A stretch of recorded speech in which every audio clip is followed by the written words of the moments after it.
Painted Glove presents Yumper and Svo at the Show podcast with Tom Yumper Garcia. Oh, what a big man you are. Hey, let me buy you a pack of gum. I'll show you how to chew it. Ooh. And Justin Svo Svoboda. As far back as I can remember, I always wanted to be a gangster. Two guys from Chicago talking movies.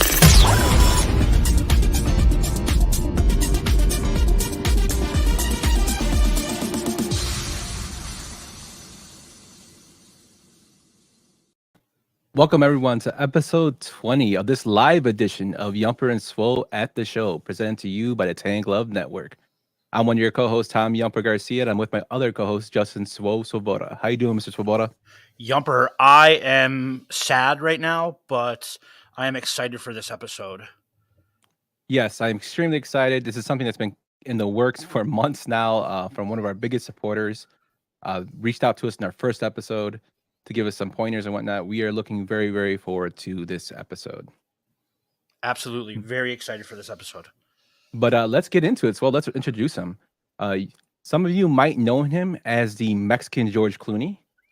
He is a bassist of a kick-ass band, Barren Plains, and he's a co-host of several podcasts, including From the 108 and the Southside Point of View, a Star Wars-based podcast with Sox Machine's Josh Nelson, the wonderful Chorizy-E. Hey, what's up, guys? How's it going? You know, I love this picture up at the top of me as Weekend at Bernie's, because I actually dressed as that for Halloween one year. So I got the members only jacket, got that little sweater, and then like throughout the night, people were carrying me around the party, just like kind of dead body. I mean, it makes drinking a lot easier when you have a little bit too much. You can say, I'm just in costume. Yeah, no one had any idea how drunk I was because I was just being thrown around like a rag doll. That's awesome. But thanks, Chorizy, for coming on. You know, you've been one of our biggest supporters, and we really, really appreciate you coming on for this one. Dude, I love the show, and it's I'm excited to be here and excited for the topic, of course. Yeah. So as we do every guest, Svo gives you a list of interview questions. So take it away, Svo. Yeah, so you've obviously listened to the show before, and we just want to know a couple things. We love these questions, and we think we've got it down packed. Chorizy, when you are sick or feeling down, or you stay home from work or whatever, is there a movie that you put on that makes you feel better or just comforts you? Yeah, there is, and it's probably not the most comforting movie. I guess it's a funny movie. It's Harlem Nights. I will watch Harlem Nights, and I think it's a combination of two things. One, I love Eddie Murphy, so like I'm, you know, if you guys ever watched From the 108 podcast, I'll reference Eddie Murphy stuff a lot. But also like Red Fox is in it, and some of the older comedians are in it throughout the movie, and that just kind of reminds me of like growing up watching Sanford and Son with my dad, and watching and like all the old comedy stuff that like I probably shouldn't have been watching when I was a kid, that my dad was like, nah, you can watch this, you know? And so there's just that feeling of nostalgia to that movie. Even though it's a movie kind of more from my generation. So that's just something that I know like every line of the movie. So I'm watching it and just like quoting it back, and just kind of, it makes me feel better than the condition I'm in when I am sick.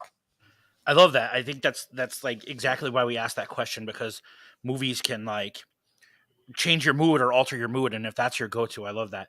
Now, we usually only have 3 questions, but we have a 4th question. You talked about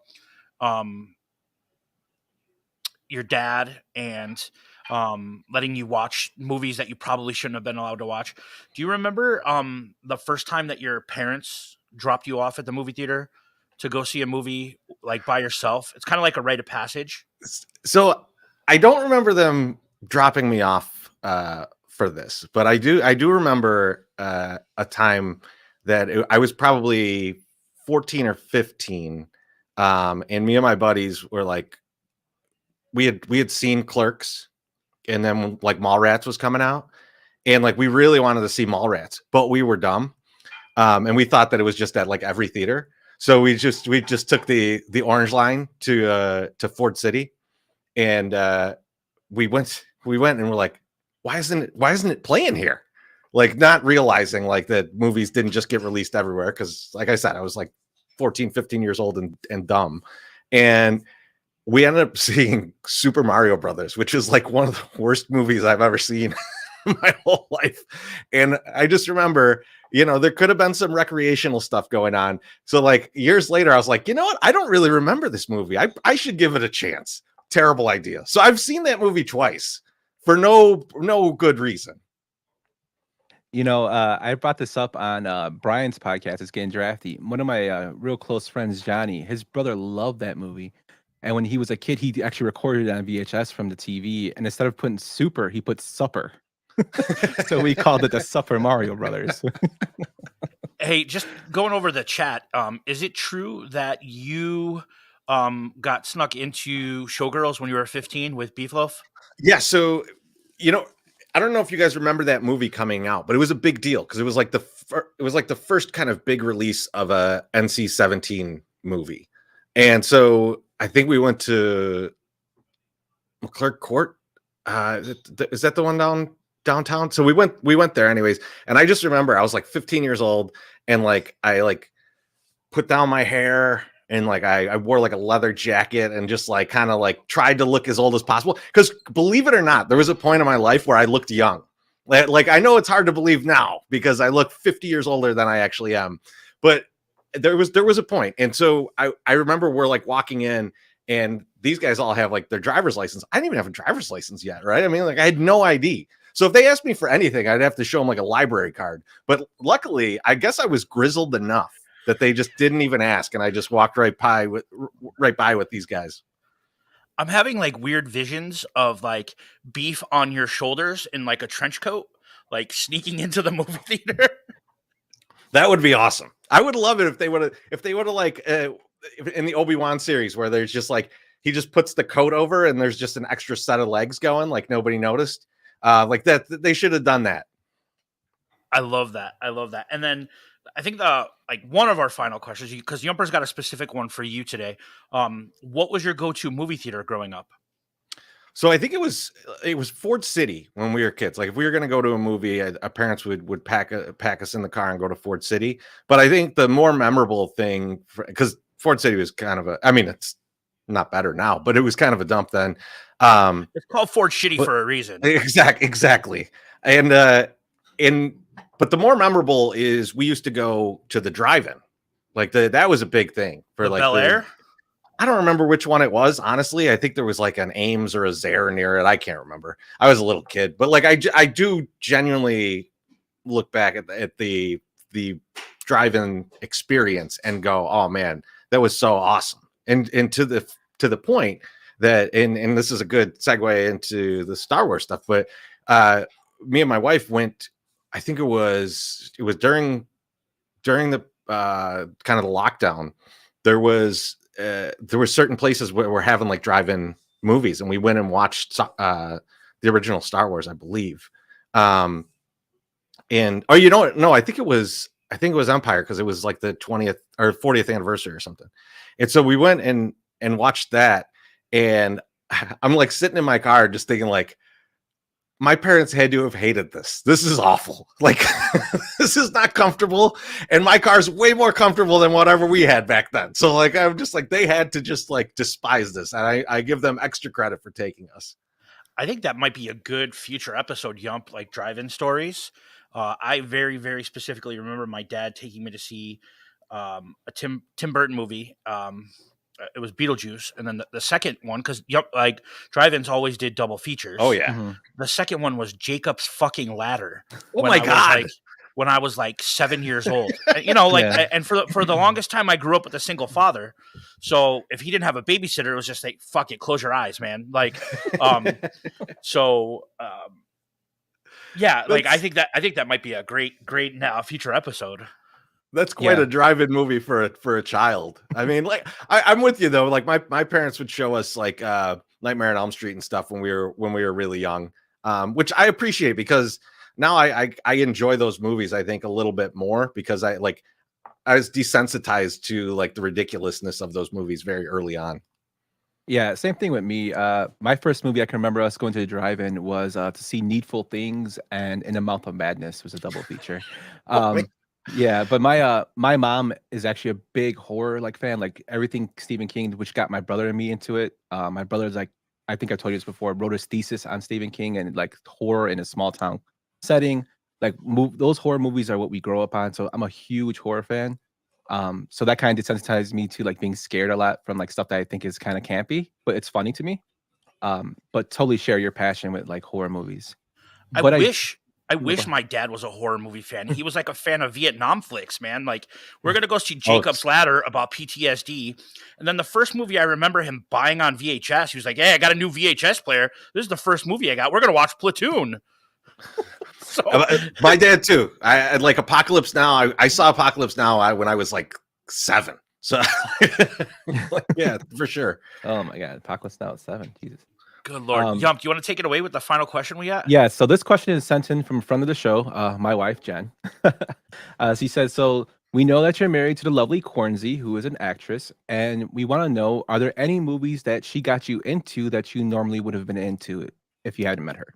Yeah, for sure. I mean, so I think well, anything from Disney that's not Star Wars, I would say, but really, I think something that sticks out is I've been playing in bands for, I don't know, 25 years or whatever, and so like I love live music and stuff like that, and I had never really gone to the theater much, and my wife really got me into that, and that's a different type of live performance, but I found to just love it. And I think we went to the theater we went to the movie theater to see this, but when Les Mis came out as an actual film, I remember going to the theater to see that, and absolutely no way would I have been like, yeah, this one's number 1 on my list, I'm gonna go check this out at the movie theater.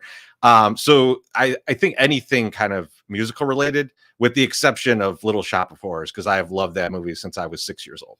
Did your better half make you go see Cats in the movie theater? No, that's because she likes good musicals.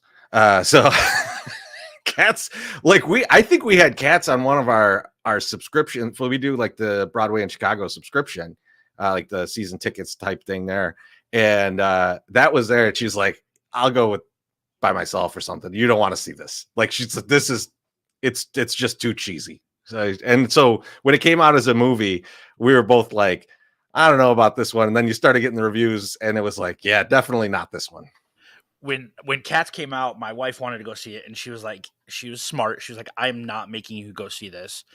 And she went into the theater, and she felt like everybody was like looking at her, and she felt the need to stand. Hey, I have seen, and she like listed all the other movies that came out around that time. I think it was like The Last Jedi and a couple of ones like, "Hey, I've seen all these movies. I'm just here because I wanted to see this." She felt the need to defend herself. I love that. Oh man. All right, guys. So let's move on to our next segment of what we were watching. So, Swole, want to pop us off? Yeah, absolutely. This is a section that we do every week. We are going to get Chorizy what he's watched, but I went to the theater a couple times and I saw Glass Onion, Knives Out, the sequel to Knives Out. I loved it. No spoilers. I haven't seen it yet. I won't say any spoilers. Ed Norton's in it. He's fantastic. I don't want to say Ed Norton needs to make a comeback, but I wish he would make more movies, and not just like Wes Anderson movies. I loved him in this. I loved Batista in this. The whole cast was phenomenal. And then for the lighter fare, we went to go see the Harvey Weinstein movie, She Said, about the Harvey Weinstein saga. And this was an absolutely fantastic movie. Carey Mulligan was in it. I loved her in Wall Street 2, Money Never Sleeps. Even though that movie was nowhere near as good as the original, I loved her in that. I liked this movie. It was very powerful. Don't go see it if you are looking for something to lift you up, because it's hard to watch. The bullshit that women have to go through in the industry, in any industry. But very, very powerful movie. What about you, Yump? So I went with 2 reliables. The first was being John Wick with Keanu Reeves. I saw a lot of clips on it from TikTok, so I decided to watch the full movie. Usually that's how something piques my interest from before I go back and watch it. Love the movie. I'm waiting really waiting for the new one to come out next year in March.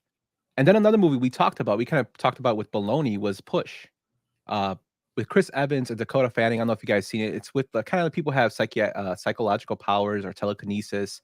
There's a guy who can manipulate matter.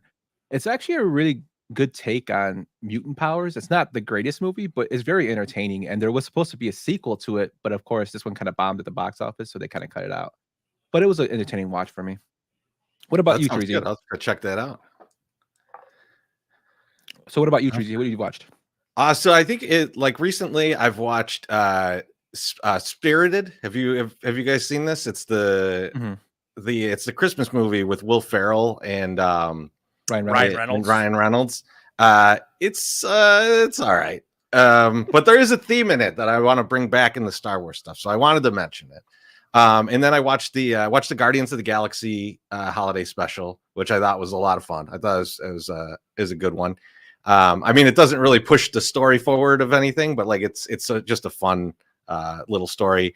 And then I watched Rogue One again because I just finished watching Andor, obviously, and rewatching Rogue One. If you've watched the Andor series, I would recommend going back and watching Rogue One again. It'll it doesn't necessarily change anything in the movie, but like you feel a little bit differently about some of the scenes, and you notice some people a little bit more than maybe you would have before. So I think if you've watched Andor, I'm assuming if you're watching this, you've probably seen at least a few episodes. But yeah, then I would definitely say go back and check out Rogue One. Yeah, so I haven't finished Andor yet, like I told you in our DMs. So after I watch an episode, I try to go back and watch your guys' review of it because I really like your guys' input on it. But I'll go back and definitely check out Rogue One because that's like one of my favorite Star Wars movies. If you're doing that, you should tell us how way off we were on predicting things because I haven't gone back and gone through all of those to just be like, hey, you predicted this, idiot. This did not happen. Yeah, I'll be sure to DM you. But you already mentioned it, so let's get into what we're all here for, which is a Star Wars. So when we came up with this idea, we've been going back and forth for, I don't know, since the show pretty much came about. I knew I wanted to have you on. You know, we both did to get you talking about your respective Star Wars, and you're just a hilarious person to talk to in general. But we decided that instead of doing the movies in chronological order, it would be too much referring to the original Star Wars that came out in the 70s and 80s. So we decided to put those first, followed by the prequels, and then by the last three that were released. Awesome. So, gentlemen, are you ready to get into it? Oh man, I'm always ready to talk about Star Wars. All right, let's get into our first one. I regret that I am unable to present my father's request to you in person, but my ship has fallen under attack, and I'm afraid my mission to bring you to Alderaan has failed. I have placed information vital to the survival of the rebellion into the memory systems of this R2 unit. My father will know how to retrieve it. You must see this droid safely delivered to him on Alderaan. This is our most desperate hour. Help me, Obi-Wan Kenobi. You're my only hope. 1977's Star Wars Episode 4, A New Hope. This movie was written and directed by George Lucas, starring Alec McGuinness, Mark Hamill, Harrison Ford, Carrie Fisher, James Earl Jones as the voice of Darth Vader, and David Prowse as the physical actor who played Darth Vader. This movie had a budget of $11 million and made $775 million at the box office. Chorizy, tell me why you like Star Wars. I mean, it's just a great coming of age story, right? I mean, that's at its heart what it is, right? Luke Skywalker is, you know, he's got a very strange childhood. He's growing up with his aunt and uncle raising him. They refuse to really tell him anything about his parents, so he's kind of in the dark as to like who he is, who his parents were. And then, you know, he ends up in an extremely dire situation when he's like, how old is he in this? Like 19 or something like this. I think he's like 19 years old at this point. Like, imagine that kind of weight being thrown on you. Like you find these, you get these droids, you get this message, you go talk to the wizard in the in the middle of the desert, and then you come back and like your whole place is burned down, and you got the charred bits of aunt and uncle that raised you, and now you're off to space where you've never left this planet. You've lived extremely sheltered, and you're off to space to try and face incredibly terrible odds. And you learn a lot about yourself along the way, of course, right? And so, I mean, like, I think that's kind of the thing that you take from Luke's journey, is that, like, he's put in a terrible spot, and then he's got to learn about himself to get through it.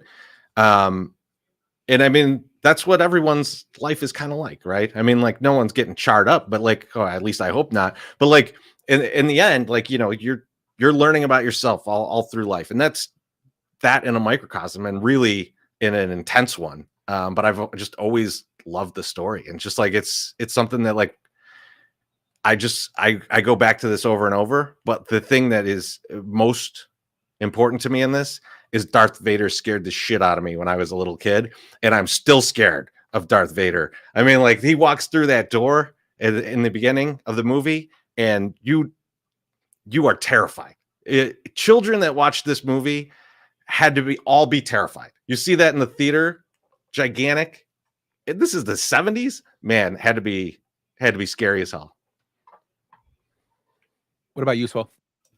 So, real quick, once again, I don't know the audio clips that are going to be played before they play them. I do the PowerPoint, and Yump does the audio, and I heard that audio of that line, and like, I had to fight back, not like tears, but like goosebumps and like emotions, because I hear that audio and it takes me back to being a kid, and like, it's a beautiful moment in the movie when she's putting the message into, you know, R2D2.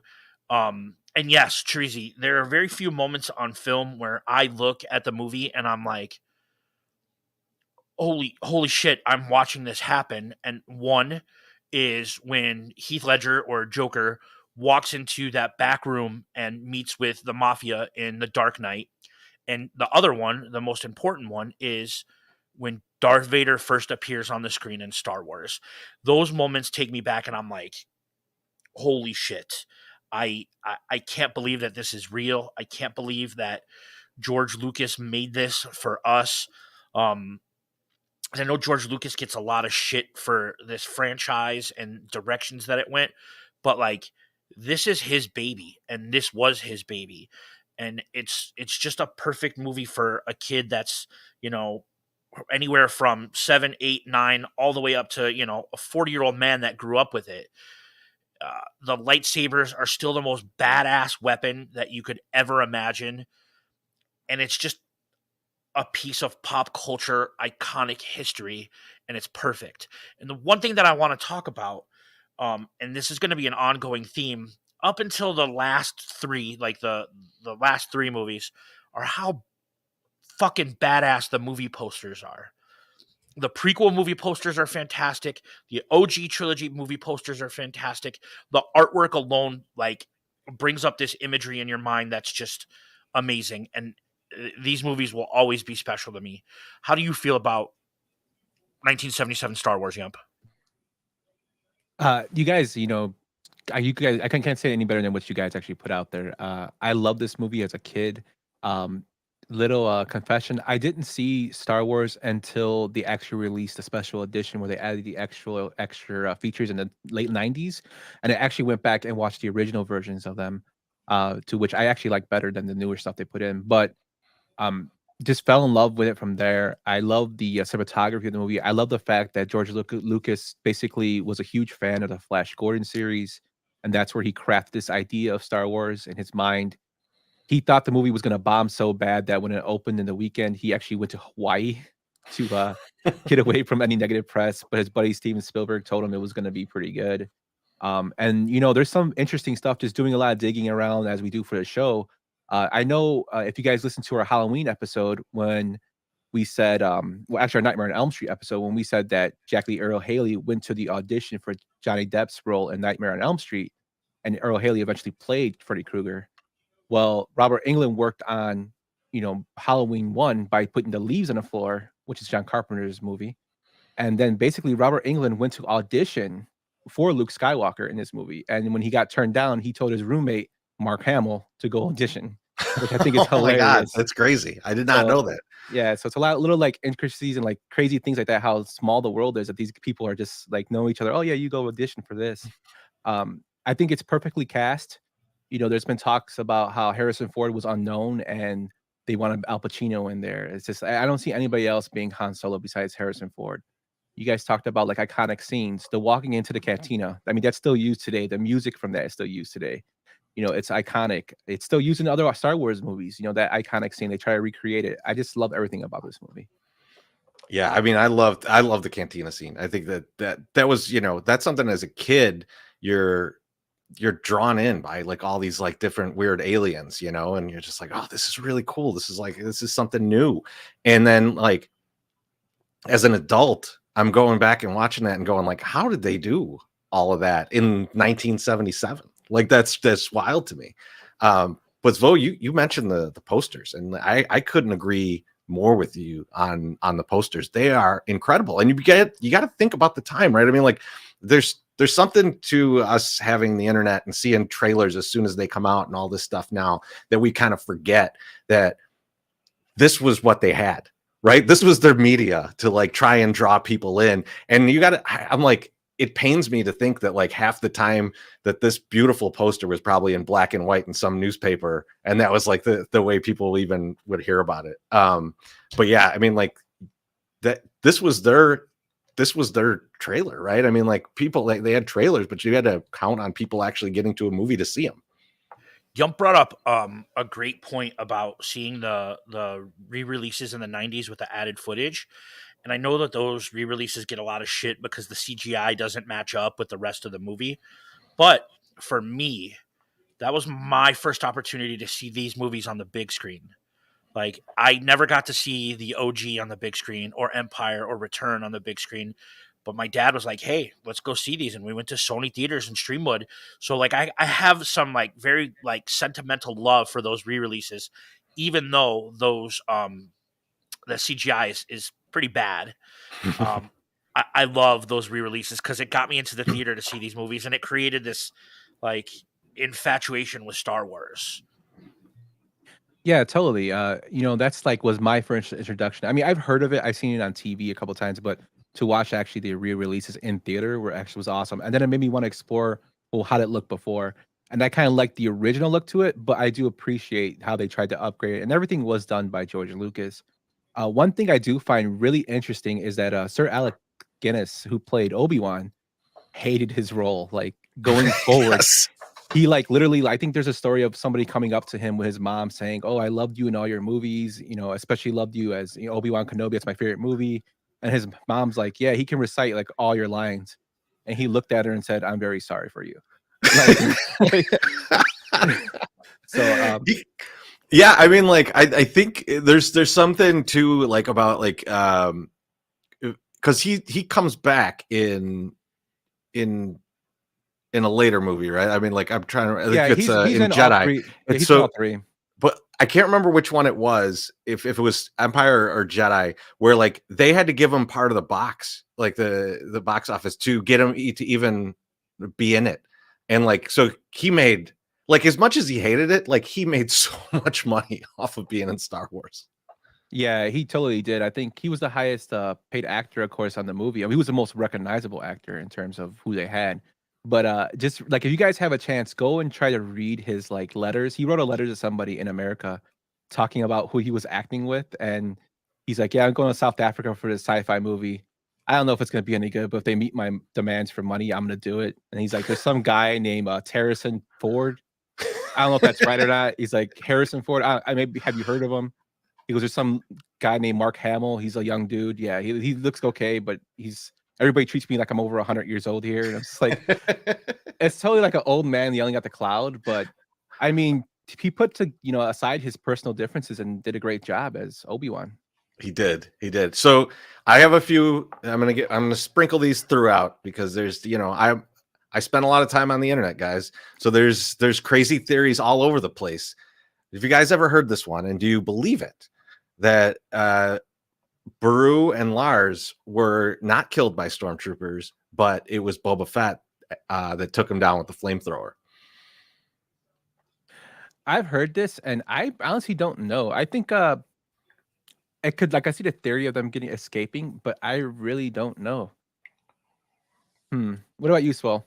What do you think? I don't know. I go by what I see on the screen. I do know there is an action figure out there of Uncle Owen after the flamethrower incident or whatever, and it's just his ashes at the bottom of Oh the my action figure package. I need that. But that's also very grim.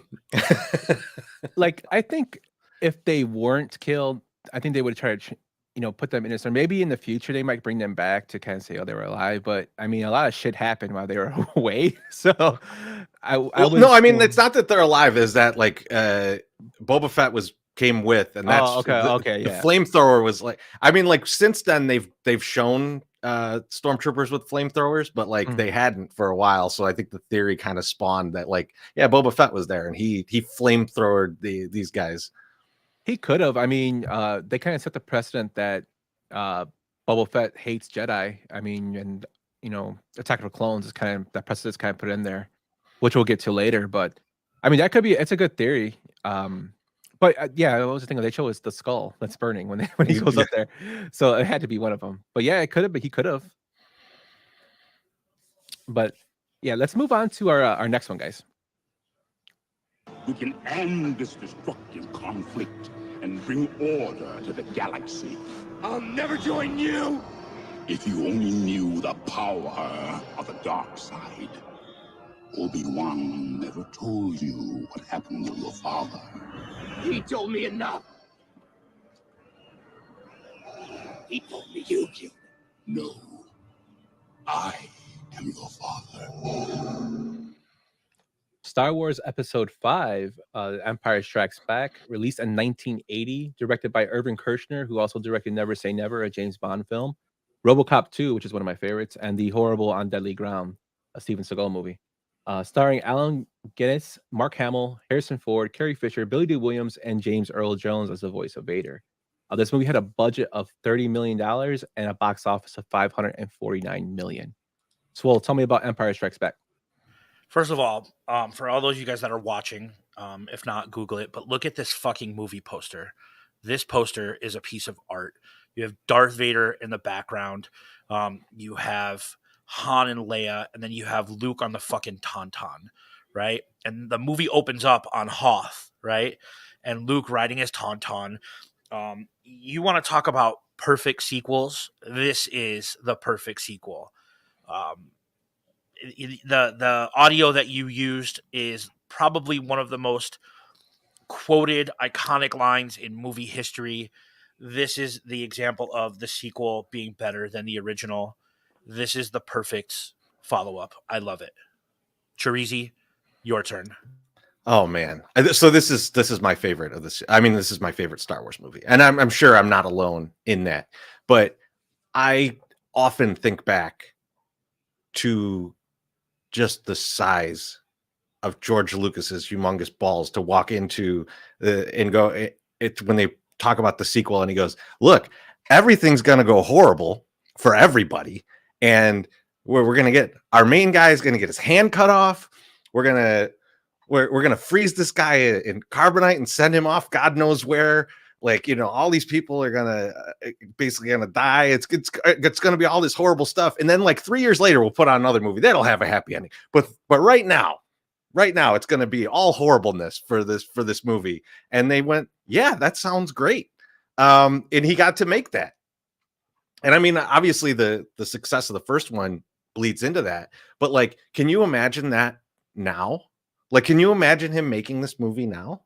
Like they would tone it down so much. They wouldn't let it have so many down notes at the end. And so like I think that's something that like would almost be impossible to make now as a sequel to a movie. And it's ensuring that you have to have a third, which again, what company is going to allow that at this point? Not for someone who's got a huge franchise already, who's had one big movie. And so I'm just always blown away by that when I think back on this. And this is like 1980, man. Like it's not like all there was movies out that were like all just like ending horribly like this. So like I don't know. It's just always been amazing to me that he was able to pull this off, and it's such a good movie, man. And it's just like so well acted too. You basically just did. There's so many down notes. Yeah. No, you just did Dante's dialogue with Salsa Shark in Clerks. He's like, Empire had a better ending. Like, you basically just did that verbatim, and I'm very impressed. But you're not wrong, is the thing. Like, this movie, the world isn't perfect. Movies don't always have a happy ending. This you nailed it. That's what you got to love about it, right? That's what you have to appreciate about it. Is like, you get to watch a movie within a series of movies, and so not everything's going to go well. And this is really the conflict of overall opera that is the first 3 Star Wars movies. Well, and I think that speaks to George Lucas not like pandering to the studios, right? Like, this was like, hey, this is how I want to write this movie. I have a bigger vision. And we kind of knew that he had a bigger vision, and then it came to fruition with the prequels. But like, he didn't pander to anybody. He made the movie that he wanted to make or write. Erwin Kershner directed it, but he wrote the movie that he wanted to write. And I think it's perfect. Yeah, this movie is considered one of the best, if not the best, sequels in movies. Looking at a list from 2005, it was ranked number 8 of the all-time top 100 movies, which is ridiculous considering it's a sci-fi movie. And to speak to George Lucas having big balls, previously in Star Wars, he actually took the cut of the profits on the back end because he didn't know if it was going to be profitable. He assumed it wasn't. And he made all that money from that and the franchise. Well, this movie, to avoid sharing creative rights, he put up $18 million of his own money and took out the rest for the budget in a loan because he didn't want to share creative rights. So it was going to be his version and vision of how he wanted this movie to happen. And I find it kind of funny that, Chorizy, you're saying how dark it is, which it is, but Harrison Ford originally wanted to kill off Han Solo in this movie. He just didn't want to be in the movies anymore. And it's going forward to how, in the next movie, to say it's a long playing thing he wanted to do, but George Lucas was totally against it. So that's why he gets frozen in carbonite and he says, I love you and I'll be back, as ad-libbed, because they didn't know if he was going to be back or not for the next episode or next film. So they put him in carbonite just to make sure that if he wants to come back, they can bring him out. At least he didn't mail in his performance like in The Force Awakens. I mean, he's well, we'll get to that. All right. But yeah, I mean, he's incredible. Like, everybody is absolutely incredible in this. Like that.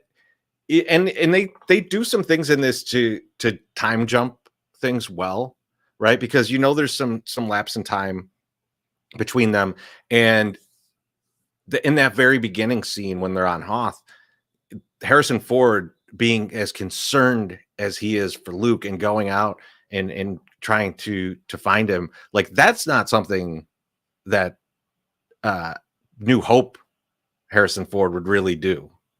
Right. And you could see that the change in his character in that moment without giving a long explanation of how this guy changed. Right. Like, it's just shown. And I love that about these early movies, that they were able to jump as much as they did and still make it feel real continuous.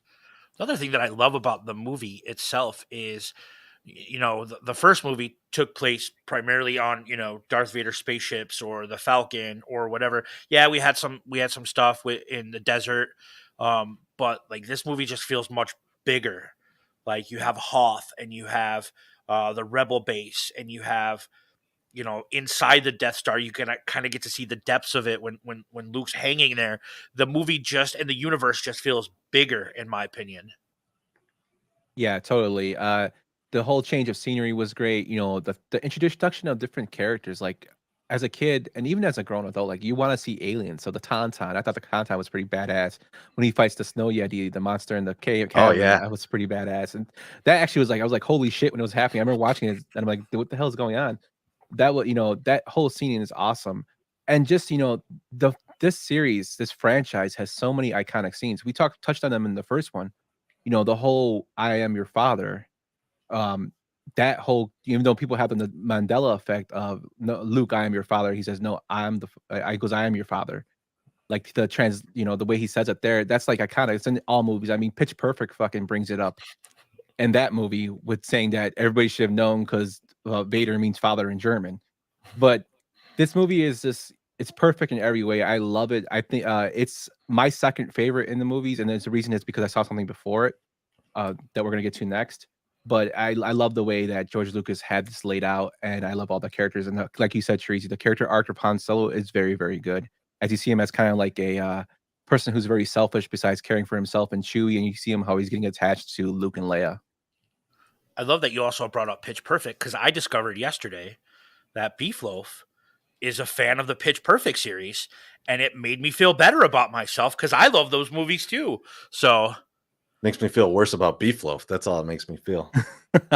And yes, Mr. Han, he said, don't forget Mark Hamill's accident caused him to add that in the first scene where he's captured by a snow yeti. Yeah, so actually, when this started to film, Mark Hamill's wife gave birth to their first child. And right after the day after she gave birth, he actually flew out to go do the scene of the snow yeti, and he broke his thumb in that first scene of the first day. So that's why they had to add that in to the whole filming process. That's a good catch there, Mr. Han. I thought he broke his thumb slamming it in the door on the set of Corvette Summer.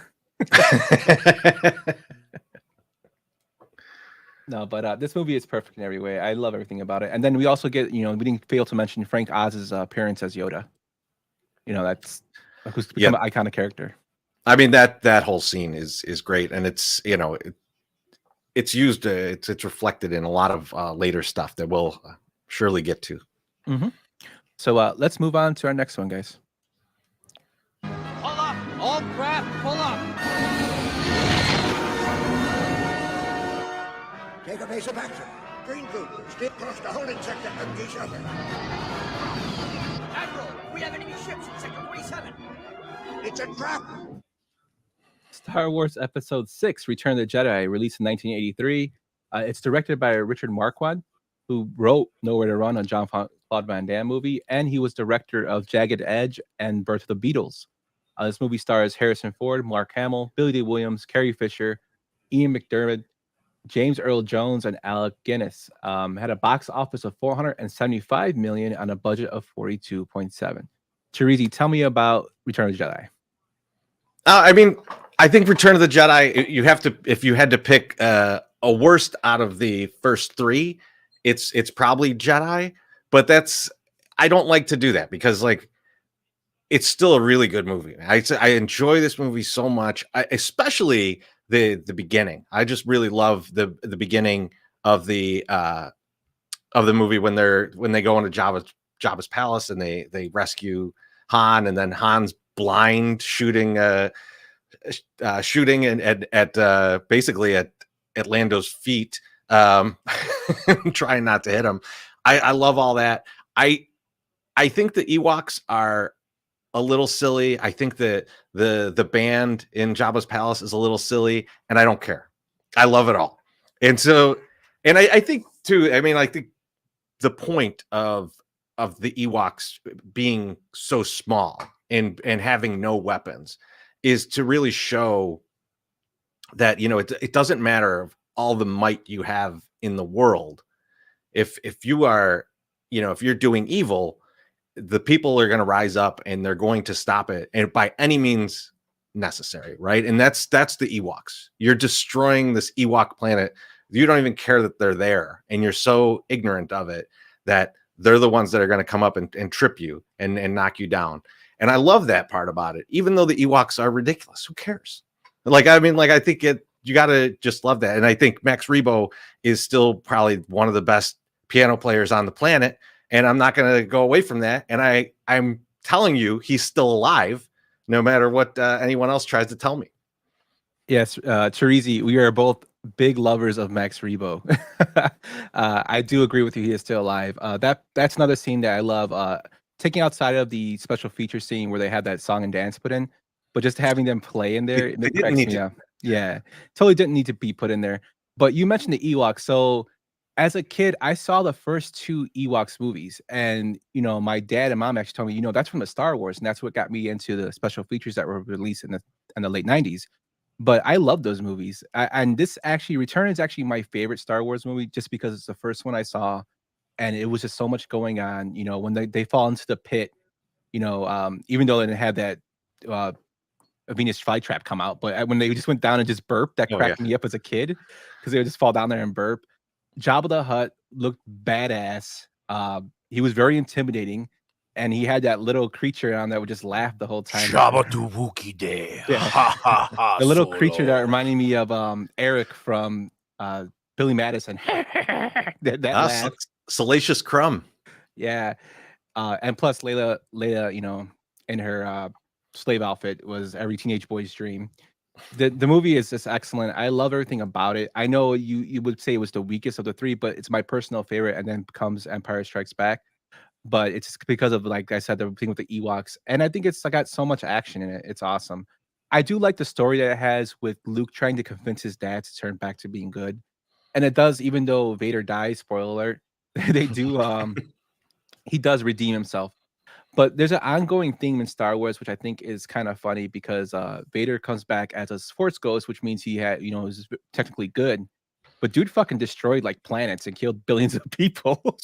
So okay, this is why I wanted to mention Spirited, because there's a theme in Spirited of like how long you got to be good after the three ghosts visit you and irredeemable. Right. And like, well, how long you got to be good before you're redeemed, right? Like Darth Vader did like one good thing, and it was just like he was dying already, and he killed the guy that was going to kill his son. Like I would expect anyone to try and do that. Like that's not like, I don't know how that flipped him back to being like a good guy.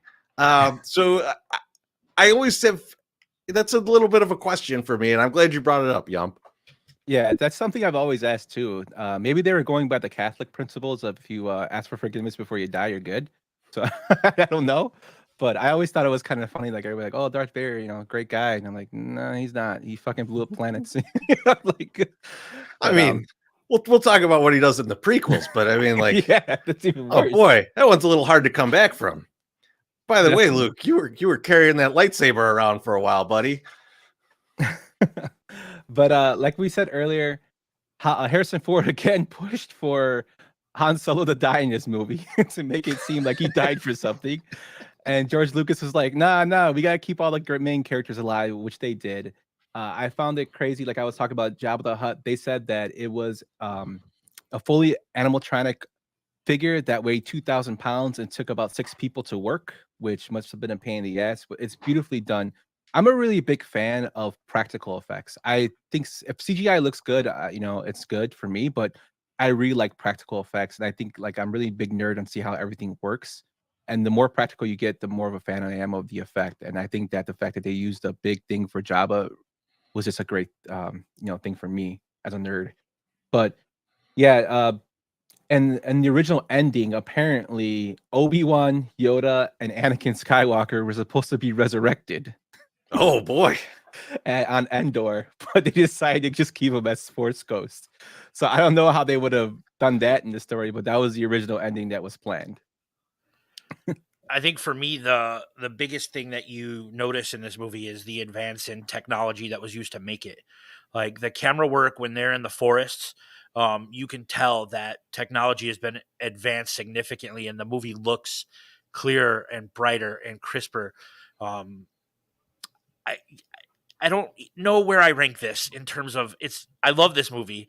It's not better than Empire, but I get why it's some people's favorites. Also, I kind of fucking like the Ewoks. Nothing wrong with liking the Ewoks, man. Nothing wrong with it. I do have another crazy internet theory for you guys here, is that, and this was because, so there was such a gap in these movies and the prequels that we're going to get to in a minute, that like all kinds of different theories came up about like what would be episodes 7 through 9 if they ever made them. And there was a lot of people that thought when Luke goes to strike the Emperor, that is actually the start of his turn to the dark side. So there was a lot of theories about Luke going to the dark side, which I would have been all for. We didn't quite get that. Yeah, I think going forward, that would have been a lot better storyline than what we got. It would have been a lot more interesting to see how it goes. pretty sure I had a bootleg copy of Jedi. We absolutely did, and I was so Beeflove put up a comment that said, "Pretty sure we had a bootleg copy of Jedi." And for those of you who aren't familiar, me and Beeflove are brothers, and I remember this because Wait a minute. You guys are brothers? Hey, man, I don't know that everybody who's listening knows me personally. So I remember this because we were in a video store, and you guys were talking about video stores not too long ago on the show, and we were in Take 3 Video, the one I was telling you guys about on Twitter. And I remember my dad pulls it off the shelf, and I was like, Dad, when we get this home, we should tape this and so we can have it and watch it over. And he's like, shut up. That's something like my kid would say if I was doing something bad. He would be like, because he still like doesn't know what's going on in terms of doing something bad. That's something my kid would totally say. That's hilarious though. But like you were saying, in terms of this movie, you know, it's not the greatest, but it's my personal favorite, and I told you guys why.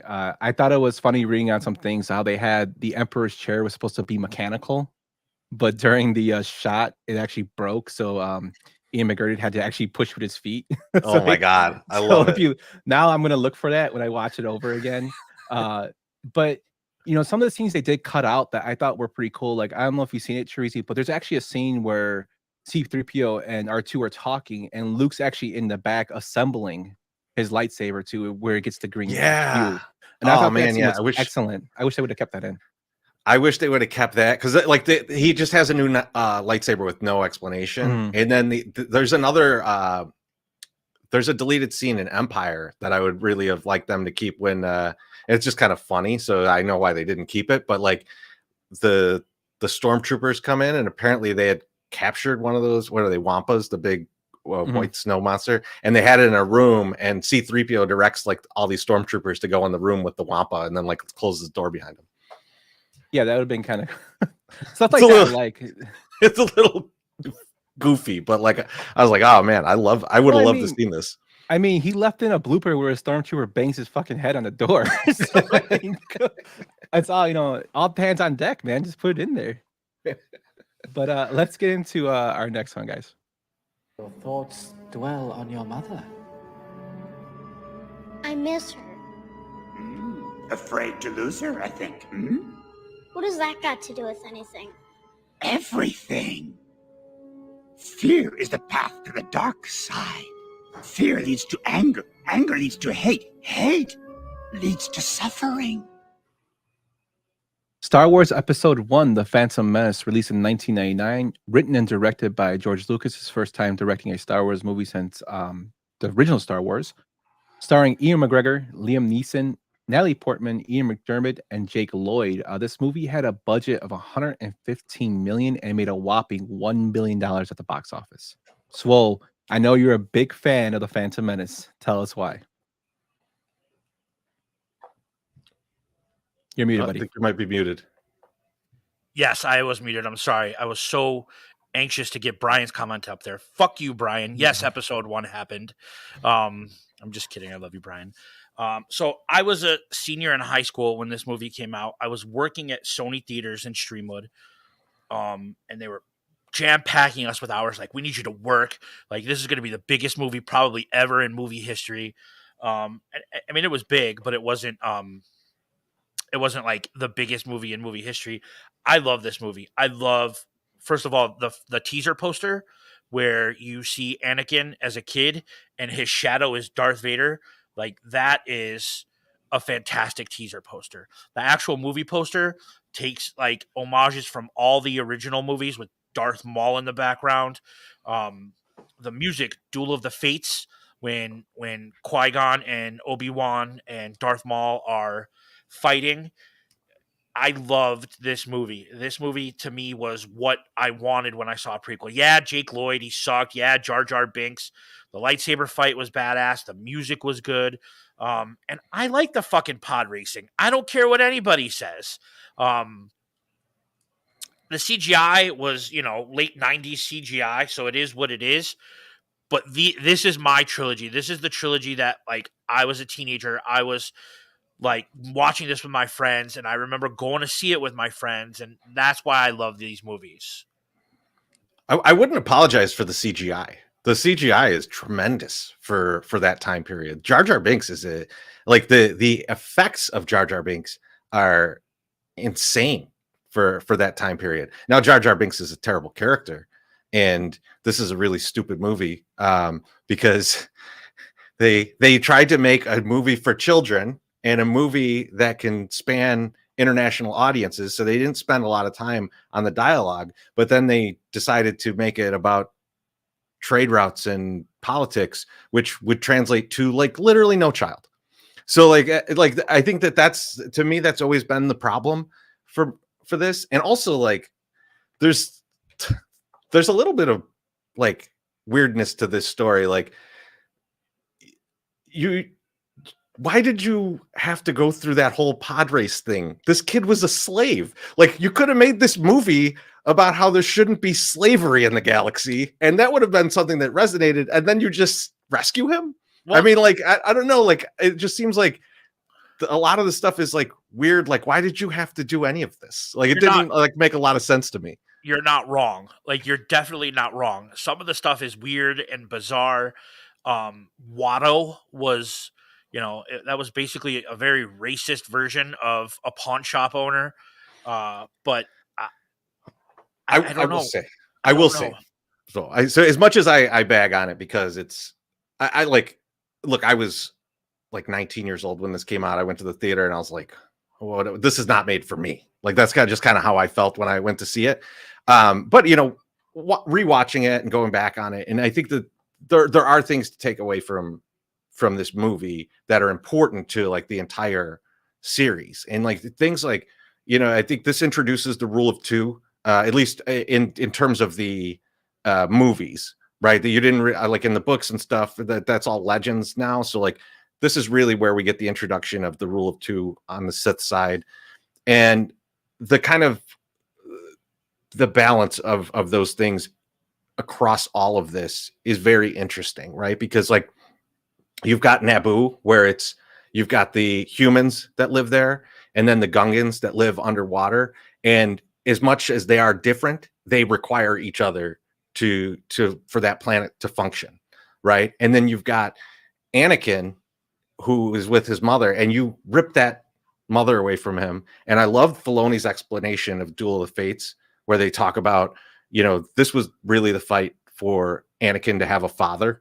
When Qui-Gon gets killed, and now Obi-Wan comes into his life, he's now lost his mother figure, he's lost his father figure, and like, well, of course this is going to go terribly wrong when you raise this guy. And so, and there's a lot of those kind of two sides to the coin pieces in this movie that are important as far further and further into the prequel trilogy. And I really like that. And it's, I mean, because it's all about the balance of light and dark, which is the whole idea of this whole series, right? Like the whole 9 movies, the balance of light and dark is like everything it's about. And this movie does that a lot in a lot of different little ways. And I like that about this movie. I just like, it's a chore for me to watch this movie. It's funny you say that, Chorizy, because doing the research for this, Jake Lloyd actually came out and said that there was actually a 6-hour cut of this movie that people watched and said was phenomenal. And they watered it down to what we got. I think it was like 2 hours of this movie. So they cut out a lot of bits and pieces. And in terms of dialogue, let's be real here. George Lucas is not known for his dialogue in any of his movies. No, he's not. And like, I mean, like, and I get it. Like this movie, they filmed it with, the idea, like, it's almost like, I'm blanking on the Fury Road, the Mad Max movie. It's almost like that, where like you could watch this movie without any dialogue, because the dialogue is like about trade routes and shit. Like you could watch it without dialogue and it makes sense. Like, so, I mean, like they built it for that. And so I get that. And like, you're trying to appeal to audiences all around the world. And that's how this thing made $1 billion. Right. But for me, like that makes it a little rough. I definitely couldn't do 6 hours of this. I watched I don't know if you've ever watched any of those cuts they do on the internet where they like jam together all 3 prequels. Like every one of those, it starts and they're like, and here's Darth Maul. And that's like, just get rid of the whole first movie. Ray Park's portrayal of Darth Maul is like awesome. He should get all the roses thrown at him. Severely underutilized. Like Definitely. he could have been a badass for the prequel trilogy, and yeah, we only got to see half of Yeah, him. Literally, and one of the things that was crazy was they brought out the double lightsaber, and with all the live films, that's the only time it's used, which is in this movie. I did find it kind of weird some of the things that the Jedi's did. For one, when they had super speed, I was like, "What the fuck is that?" That never comes back. Yeah, so that was one part. I know it pissed off a lot of people when he asked him what the Force is, and he basically says it's a bunch of like bacteria that work together as oh, one. the midichlorian was a thing. Like Yeah. it was a whole thing when this movie came out. But some interesting stuff I found was when George Lucas was actually looking to, set up a choreographer for this movie. He actually wanted Sammo Hung, who's like a really big martial artist actor from Japan, China. He wanted him to be the lightsaber choreographer, and they just couldn't work it out. And he actually asked him for the next 3 movies to try to do it, and they just couldn't schedule their scheduling right. For Mace Windu, Tupac Shakur was actually lobbying for a role in Star Wars to the point where he was actually having friends reach out to George Lucas. Unfortunately, he died in '96. Jordan Miller was called of that, but he, they're saying that the look of the way Mace Windu looks is actually kind of a tribute to him. That's the rumor going around. I don't know how true that is, but it would be interesting if it was. And this movie does have Samuel L. Jackson in it, which is awesome. Well, and I love that like it does expand on the mythology. Like Mace Windu had the first lightsaber that wasn't blue, green, or red. He had the purple lightsaber, and it expands on the mythology. I get it, and I get the hatred for it, but like it was the first Star Wars movie in what? When did Jedi come out? 83, and this came out in 99. Like we were waiting for this. Yeah. Also, they did a real fucking good job of marketing this movie, man. Like some of the giveaways and some of the like merchandise for this stuff was insane. We're not going to talk about the tongue lollipop, Jar Jar's tongue. We're not going to talk about it. You got to talk about it. That's why you mentioned it.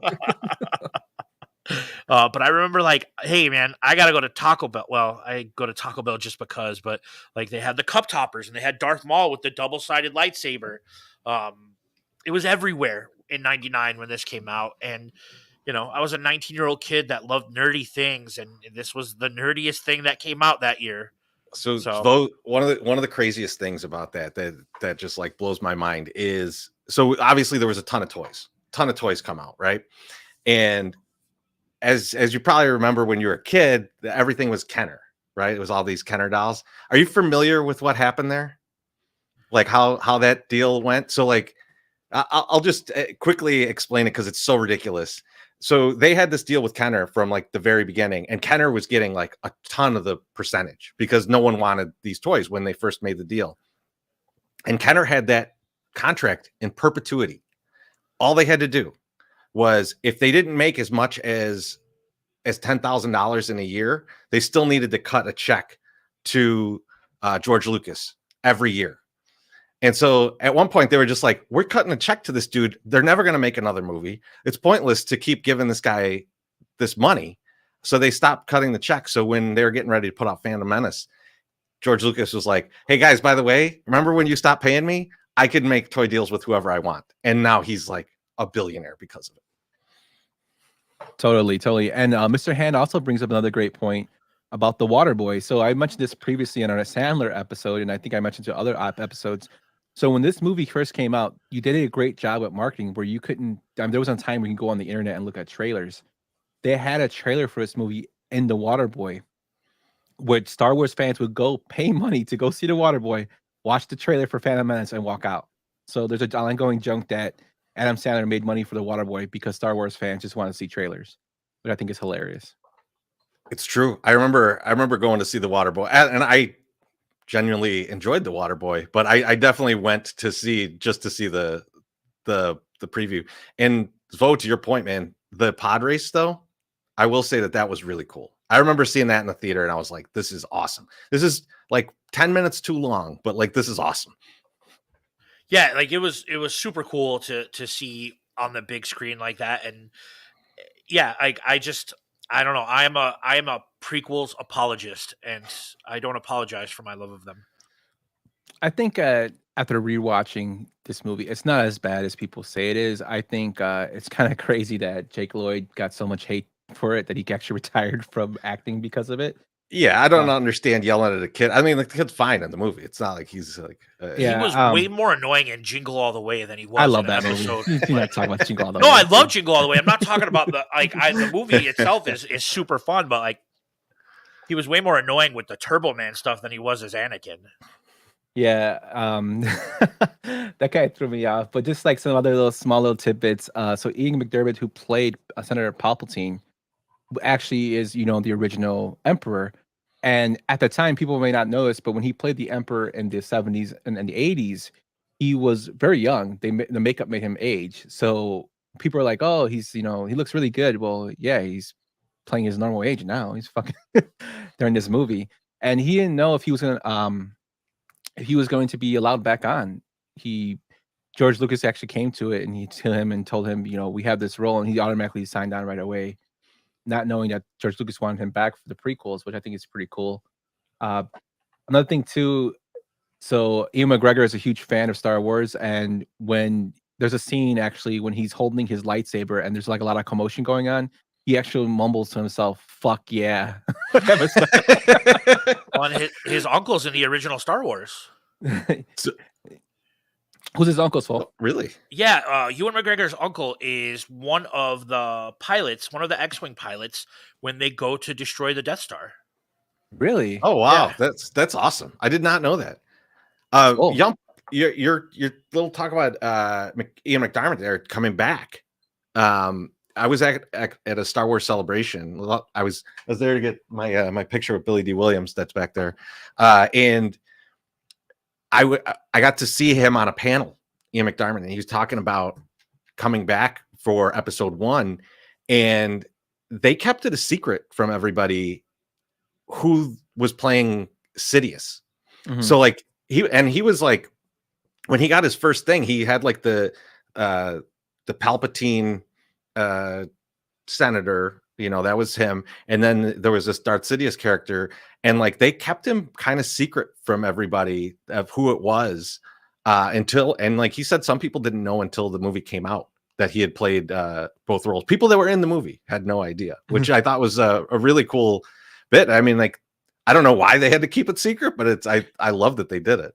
It's crazy too because we talked about in the previous movie how David Prowse was actually the body of Darth Vader, and James Earl Jones was the voice. Well, going and reading back from the previous trilogy, Lucas actually wanted him to be the physical body of the Emperor, and then have somebody do the voice. Well, that person did the voice, and then he did his.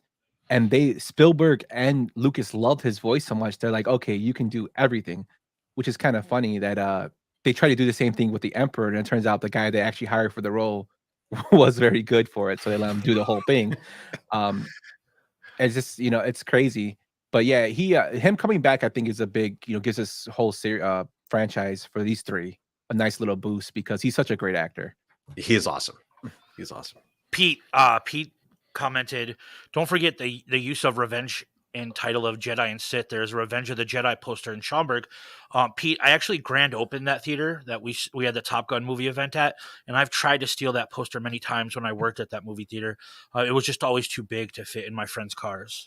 I'll remember that next time I wear my jean jacket around you with the Revenge of the Sith or Revenge of the Jedi patch, so that you don't try and rip it off of my chest. No, I would never do that. But let's get into our next one, guys. Do you think it will really come to war? The dark side clouds everything. Impossible to see. The future is. Star Wars Episode 2, Attack for the Clones, released in 2002, written and directed by George Lucas, but he also had help on the screenplay by Jonathan Hales, who actually wrote a lot of the episodes of Young Indiana Jones. This movie stars Ian McGregor, Natalie Portman, Hayden Christensen, Samuel L. Jackson, Ian McDermott, and Christopher Lee. I had a box office of $658 million and a budget of $115 million. Chorizy, tell me about Attack of the Clones. This is a movie that I'm really torn on because I really like some of it. Right? I love the end. I think that the end is really good. I like the scene in the big arena with all the termites and then these big crab animal that Obi-Wan gets to fight, and like I love all of that stuff. It's very good. The clone piece with the with Obi-Wan is a little weird, but it's worth it for the fight with him and Django, right? Like that's a great fight. But then all of the like Anakin and Padme falling in love is just creeps the hell out of me. I'm sorry. Like it's just weird. And here's the craziest fan theory that I'm going to give you guys all night, but it's one that it's the only way I can make sense of this whole thing is that Padme is not in love with Anakin. Anakin's using the Force to do this. And like it makes you hate Anakin a lot more, which is great. But it's also like this is so weird.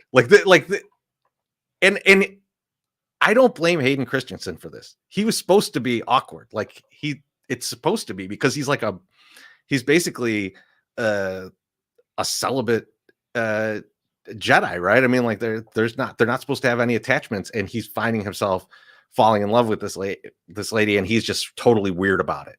The fact that she is into it is scary, but that's the part of the movie that's just like it's fairly poorly written. There's a lot of, and I don't mean to keep bagging on the dialogue, but the dialogue is really bad in these situations, and like so, and it's just that like that kind of thing takes away so much from the good things in this movie. Like I think Dooku's great. Like I think that that's such like I think his character was kind of an afterthought, but he's so good in it. And like one of the things that they could have done better throughout this whole prequel trilogy is to really focus on the idea of like who are the good and bad people in this scenario, right? Like how right are the Jedi, right? Because then it would make the conflict a little bit better in Anakin's head to be like, wow, are we truly right? And Dooku represents that really well.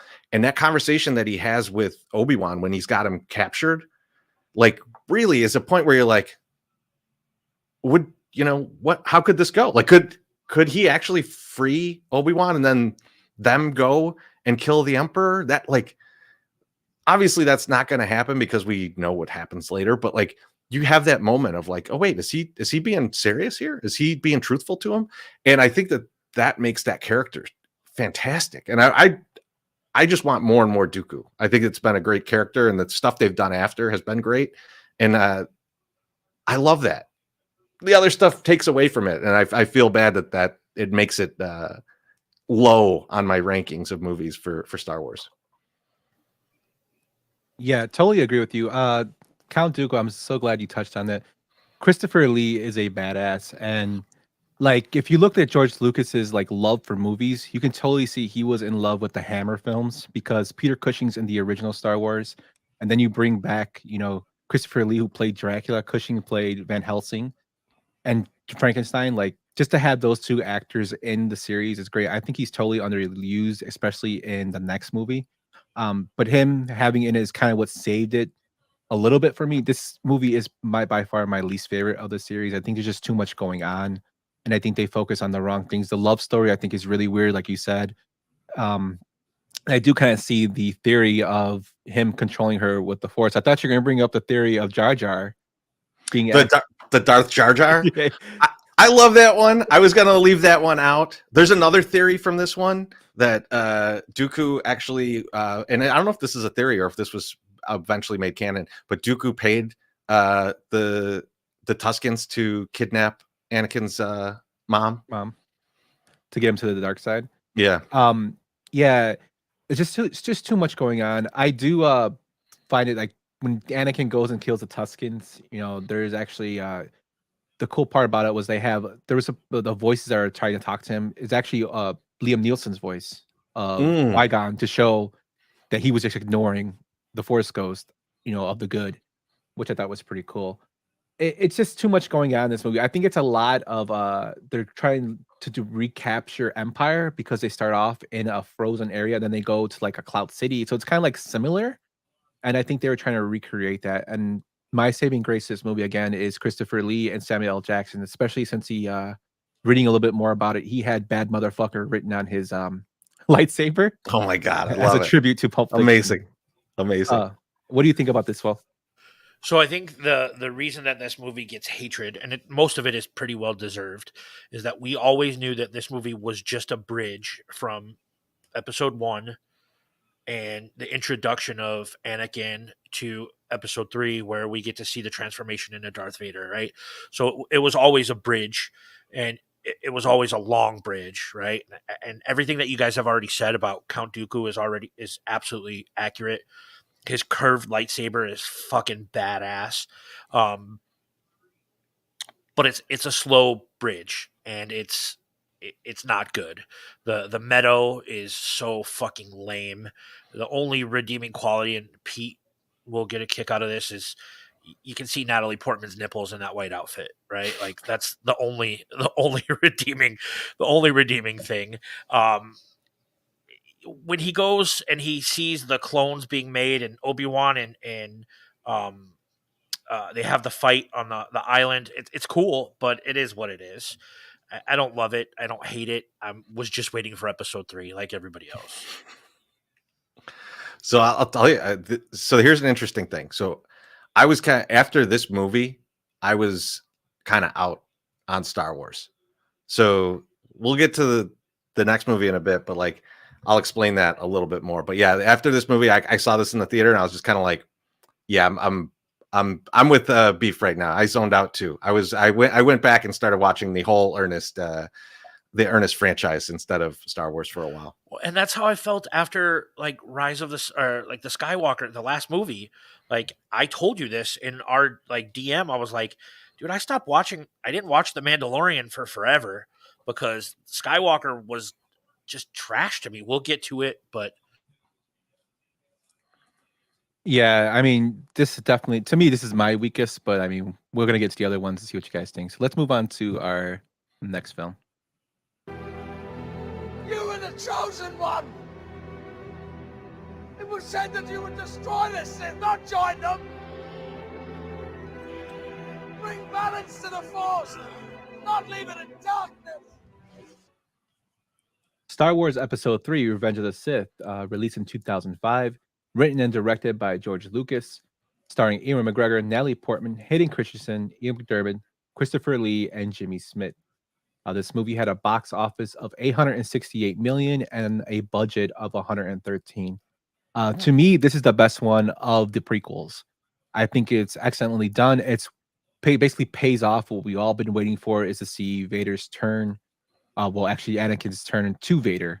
And I think it's nicely done. I love the transformation scene at the end. Again, tribute to the old Frankenstein films as he comes out and breaks out, because that's actually an old Universal, when he breaks out the chains and whatnot to become Frankenstein. When Frankenstein lives, basically when he becomes Darth Vader. It's a nice little tribute there. I don't like that Christopher Lee's character is killed off relatively early. And he only says like 5 lines of dialogue. But that, one thing that we kind of touched on is all the lightsaber scenes in the prequels is, it outshines the originals. I think it's greatly done better, but then again, it's better technology and more of a story of how you want the choreography to go. But this is my favorite of these 3, and like I said, it pays off bringing Vader back, to the masses. What about you? So I agree with you. Like the opening scene in space, and obviously the lava scene, and you can't win, Anakin. I have the higher ground. The dialogue's trash, right? We've already like planted the seed that George Lucas's dialogue is trash, but the fight scene was fantastic. I loved it. The payoff was great. The only really cheesy moment to me is Vader's no when he finds out. I mean, I love it too. Like that's why we love these movies. But in hindsight, it was, it is what it is. But I loved it. I think this was like one of the strong. This was probably the strongest in the prequels. Yeah, I can't really say much more. So let me finish my thought from the last movie. So I watched the last movie. I think the last episode 2 was 2002, if I remember correctly, and this is 2005. So after 2002, after episode 2, I kind of zoned out on Star Wars. I was like, I'm not really that. I haven't really enjoyed these, whatever. And then that's when I started working in the music industry and working like 1,000 hours a week. And I was actually out on tour when episode 3 came out. I came back, and this is 2005, right? So the Sox were going full bore. So I didn't see this movie until I think sometime in 2006. And my roommate at the time was watching it, and I was like caught in the middle, and I was like, "Oh, what's this?" And he's like, "Dude, if you haven't seen this, like, just go to the bar and and come back later and watch it." And I remember, so I sat down and watched this movie, and that end scene with the huge fight in the lava and all of that, like, just rekindled Star Wars for me. And then that's kind of like at that point, I started, really I went back and watched kind of all of them, and then I'm like reading the books and things like that. But this is kind of the movie that kind of kickstarted that back for me. And you mentioned the high ground thing, and like for a long time I thought that was kind of cheesy too.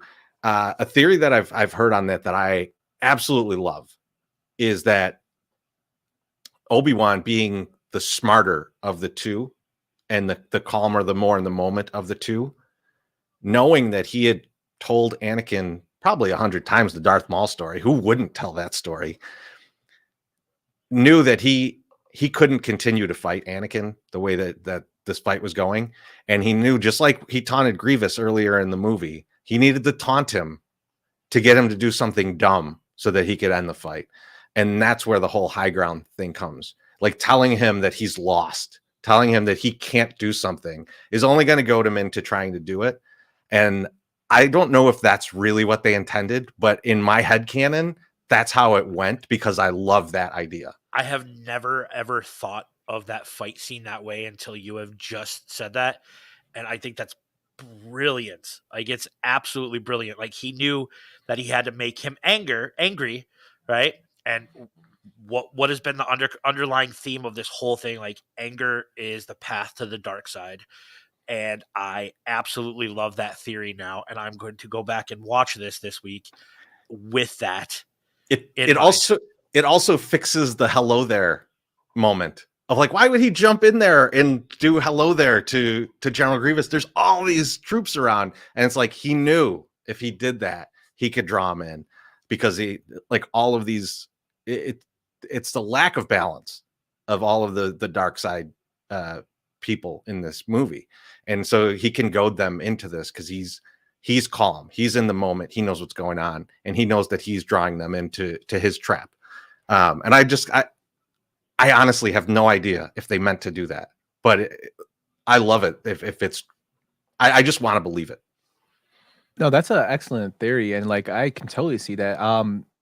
So I'm a total nerd, and I don't know if you ever watched the YouTube channel, the Star Wars theory, Chorizy, but he actually goes in to say, he has an episode on, was Obi-Wan a great fighter like the other two, Luke and Anakin, and he basically boils down to, no, he wasn't good in hand-to-hand combat or force abilities, but when it came to being in terms of strategy, that's where he excelled on both of them.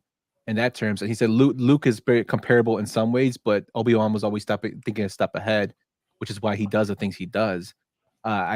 The hello there, like, totally makes a lot more sense now that you say it in that, because when I saw it at first, I'm like, why the fuck are you gonna say hello there? Like, but the high ground, like, I love the, and this is just me being a cinema nerd in general. Like, I love the fact that they talk about the high ground in this movie that eventually leads to Anakin's fall. And if you go in and we watch the previous, I think it's Return of the Jedi, when Luke is actually standing above Vader, he says, Obi-Wan has taught you well. and that's actually a call back to the having the high ground, which I thought is kind of cool. I got a little bit of goosebumps right there, Yump. Yeah, that's like stuff like that. Like, really gets me excited too. I did find it interesting that for Jennifer Grievous, they actually wanted Gary Oldman to do the voice for him, but since George Lucas kind of shit on the Screen Actors Guild, and with Empire Strikes Back, he stopped using actors from that guild. He couldn't do it because he was a member of it. But I love this movie. Like, I think this is like the best out of the three. Like I said, I think that Lucas put everything very well in it. I would like the more Dooku, but I do like the fact that it has like the aspects. I think pays off. Like that's the main thing that you want to pay off. And I think he did it very nicely at the end. But Chorizy, I think we talked about like you mentioning that you watched a like fan edit of how they ended like the Sith with the just Darth breeding.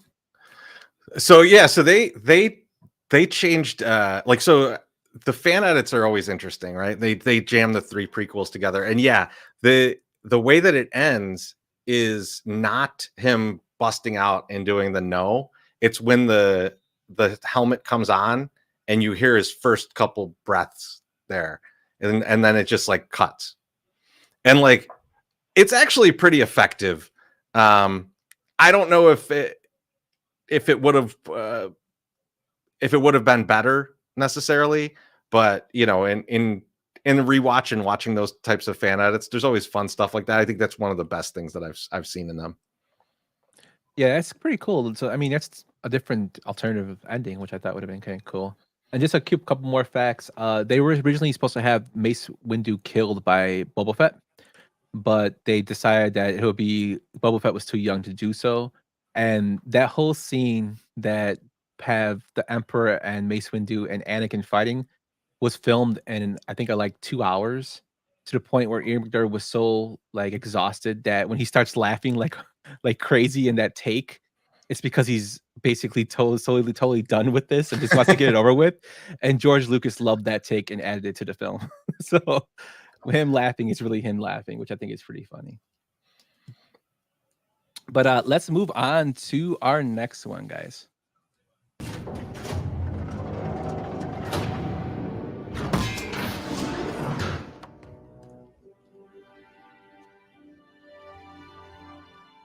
Chewie, we're home. Star Wars Episode 7, The Force Awakens, directed by J.J. Abrams. It stars Harrison Ford, Carrie Fisher, Daisy Ridley, John Boyega, Adam Driver, and Oscar Isaac.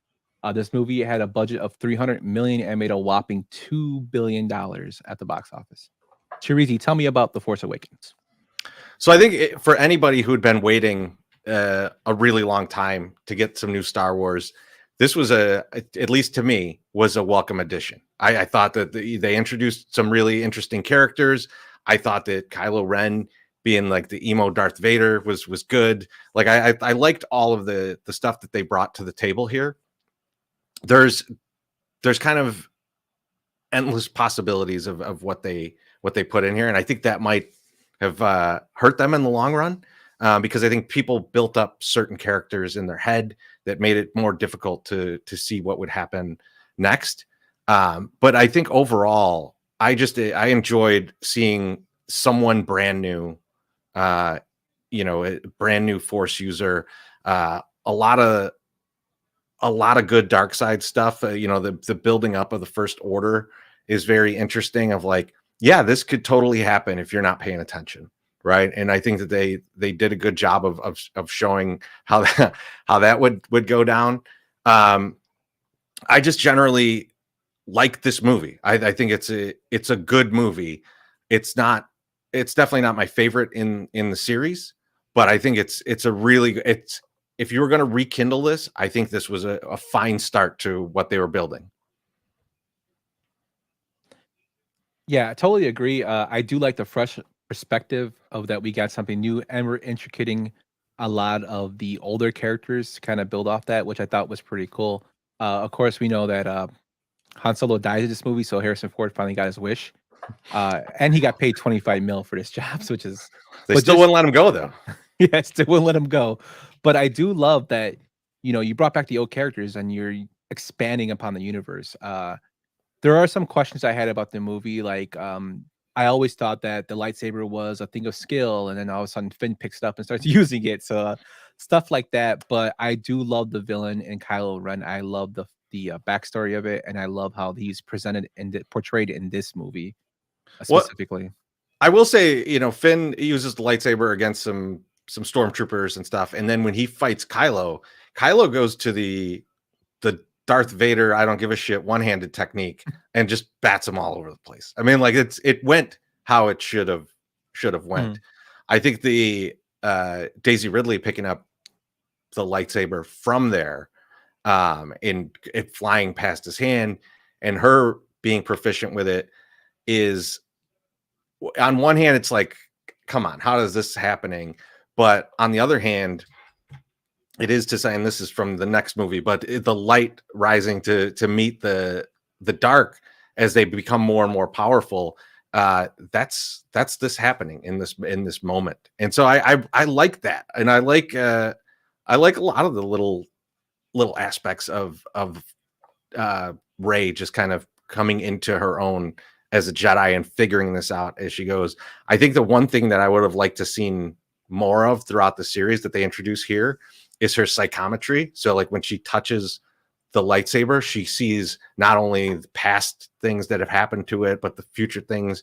And like, I wish that could have been expounded on a little bit more. I thought that was one of the things that was like, oh, this is cool. Like, you don't like, this is not something that I'm too familiar with here from Jedi. So this is a cool feature. And like, I would have liked to seen it a little bit more. What about you, Swell? So I think out of the three new movies, I like The Force Awakens. It's essentially episode 4. Like the plot line is basically episode 4, but it's the reintroduction of, all your favorites with, Mark Hamill at the very, very end. I liked Rey. I liked Finn. Kylo Ren was cool. I think this was a great introduction for what could have been.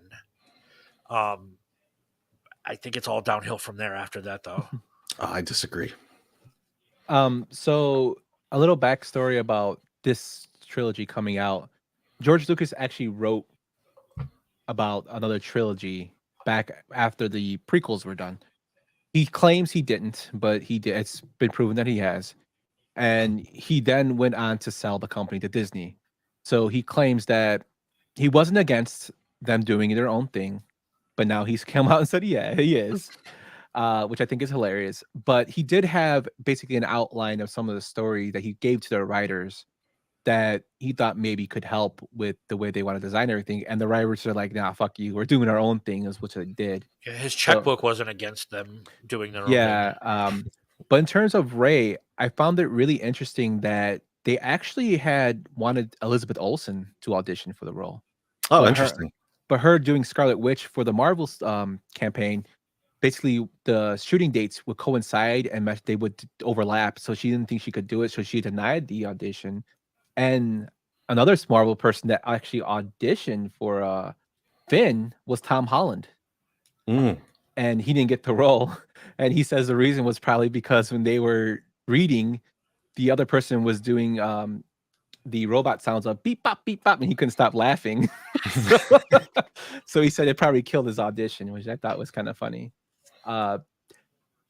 Another Luke Skywalker was supposed to have a bigger role in this movie, but they dwindled it down because they wanted more to focus on the new characters. I think that was actually done very well. Mark Hamill has, I think, less than a minute worth of screen time, and he got paid $1 million for it. Good money if you could get it, man. Definitely. And when they were actually talking about doing a new Star Wars movie, he had lunch with George Lucas, who mentioned, hey, Disney's doing this new thing. They're asking me if the old people would like to come back.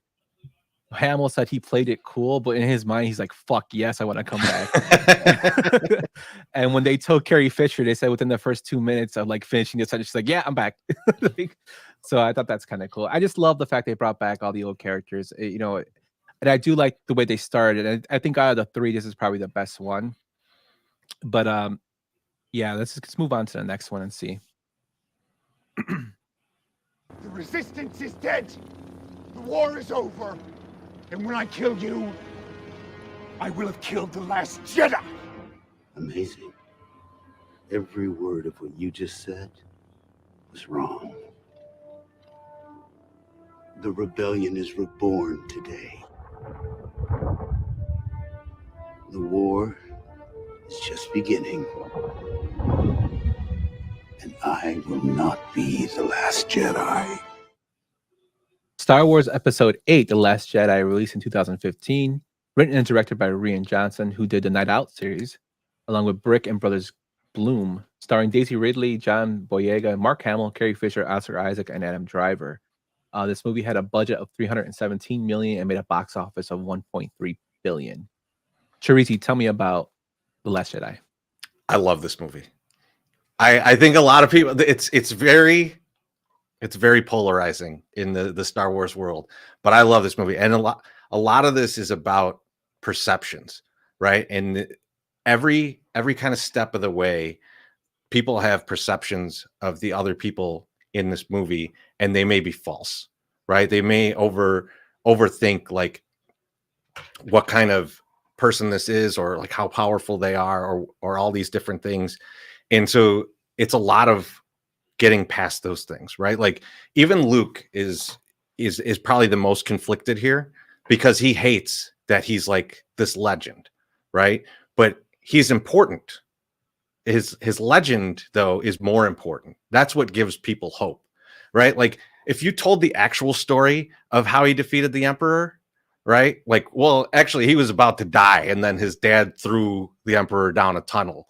Like, it doesn't carry the weight. It doesn't give people the hope that they would need to kind of carry on and finish out the rebellion at that point. And now in the Resistance, he poses this. He's the same person, right? He needs to be that person for everybody. And he doesn't believe it, right? He doesn't believe in himself. And then you have guys like Snoke, who are, it's like the Don Fanucci of Star Wars.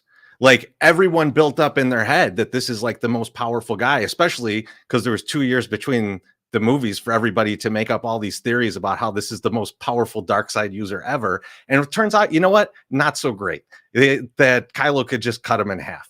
And I don't think there's anything wrong with that. I think that there's something to say about like a lot of this is just false pretense and cutting through the false pretense of these different characters. And I love that about this movie.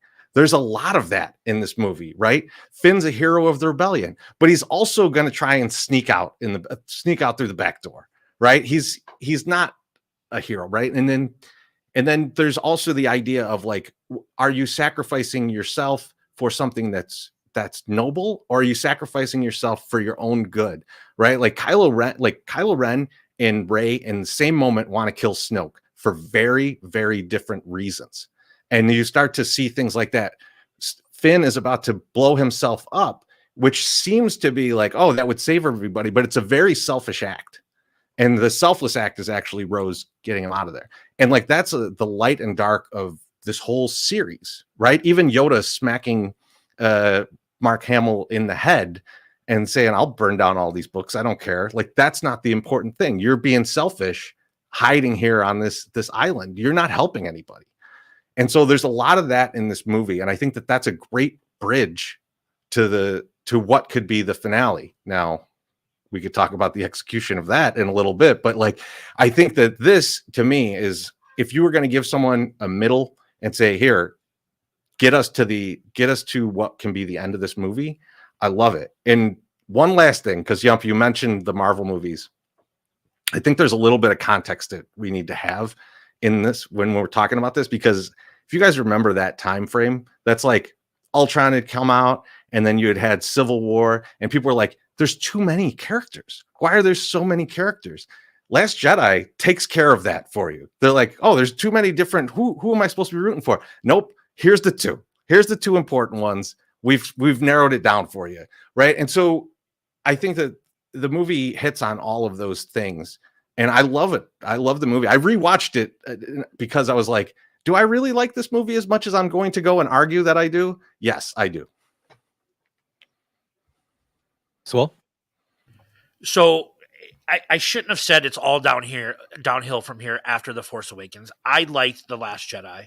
I like the casino scene. I like Rose. I think Rose is probably one of my favorite characters, like just a good person. Um, I don't love the way that Star Wars fans treated the cast of this movie after it came out. Like some of the things that were said to Rose, or sorry, what's the actress's name? That played Rose. Yeah. Oh, I don't recall. But I don't like the way that Rose they. Tico. Yeah, I don't like the way that like some of these people were treated because of this movie. But you're right, like the Snoke scene, the fight scene in the throne room, Yeah.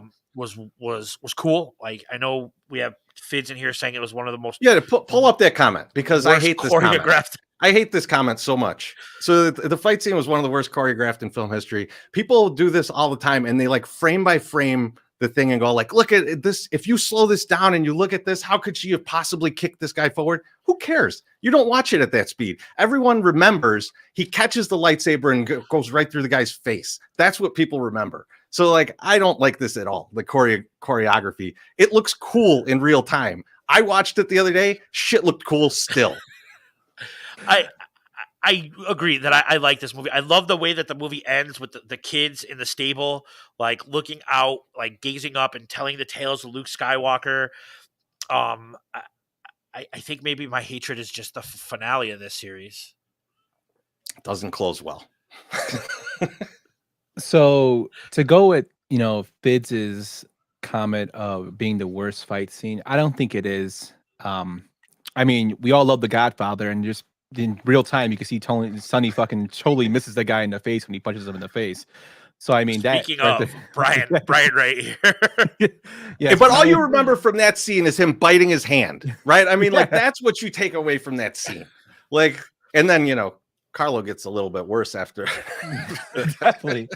But Fitz hates this movie, but I think this movie gets a lot of, backlash. It really shouldn't. I think it's just a different take on things. And from reading and doing research on this, Mark Hamill felt the same way. When he read the script for Luke's character, he actually went up to Rian Johnson and told him, I don't agree with anything you've done with this character, but I'm letting you know how I feel. And with that, I'm going to try to put out the best presentation of your vision for this character, which I think is awesome that he did that as an actor and as a person in general.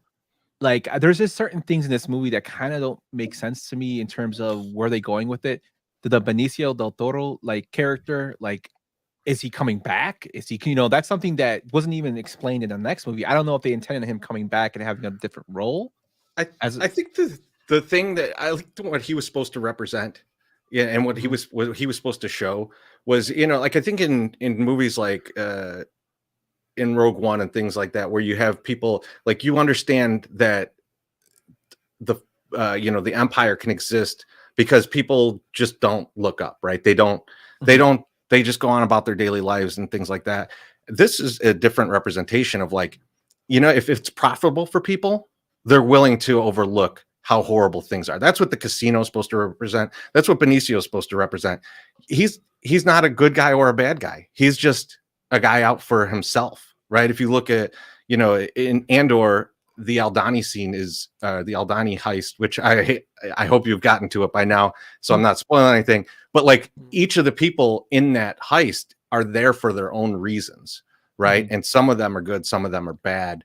And I think Benicio del Toro is a good example of he's going to help you until he's not, because he's just trying to profit, which is how things like the First Order would exist. Yeah, I mean, I can see it that way. I just think that, but the way they portrayed him in the movie trees, they might kind of made it seem like he was going to get his comeuppance. Oh yeah, oh no, I get what you're saying. Yeah, he's a little too featured for that. Yeah, that's why I thought is he coming back in the next one? And when he wasn't in the next one, it was kind of weird to me. The killing off of Snoke, I love the way you explain how they're showing this theory of, sometimes it's not as what we perceive. But after doing research, I just found out that Rian Johnson didn't like the character, so he had him killed off. so it wasn't as deep as we thought it was going to be. But that, to me, is hilarious. And I love that your explanation. I'm like, oh, that makes a lot of sense. And I remembered, oh, yeah, he killed him off because he didn't like him. But an interesting fact was, for the Benicio del Toro scene, they actually offered that scene role to Joaquin Phoenix, and he turned it down. Wow. I love the fact that Luke comes out at the end and basically distracts them so they can get away. I love that turmoil that he goes through in the movie. The force projection. Yeah, I thought that was brilliant. I think it gets a lot of hate that it shouldn't get, and like people are like, oh well, he's not, just saying about the Last Jedi and this. I'm like, well, he says it in there. He's not going to be the Last Jedi, and it just means that Jedi is a way of life and the way people live, and that's what it means. That going forward, there's going to be others like him. And not saying that he's going to be trained like a Jedi. It just means that their beliefs are going to go forward and carry on like they've been. And I think they kind of point towards that when Yoda doesn't give a shit about the ancient text getting destroyed because he says that things are meant to go away and come back and be reborn differently, basically. And that's kind of what we're doing with Rey in this movie. I love that aspect of it. This was supposed to be, Luke's movie, and I think they did a good job of doing it showing his turmoil in it.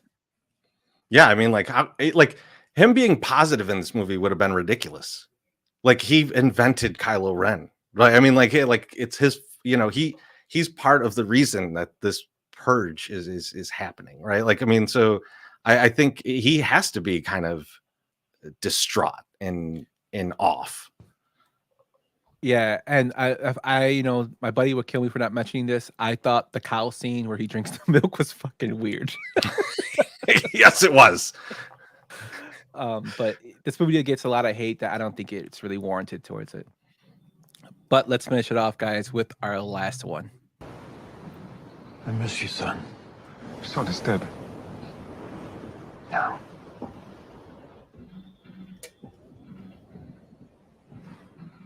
Kylo Ren is dead. My son is alive. You're just a memory. Your memory.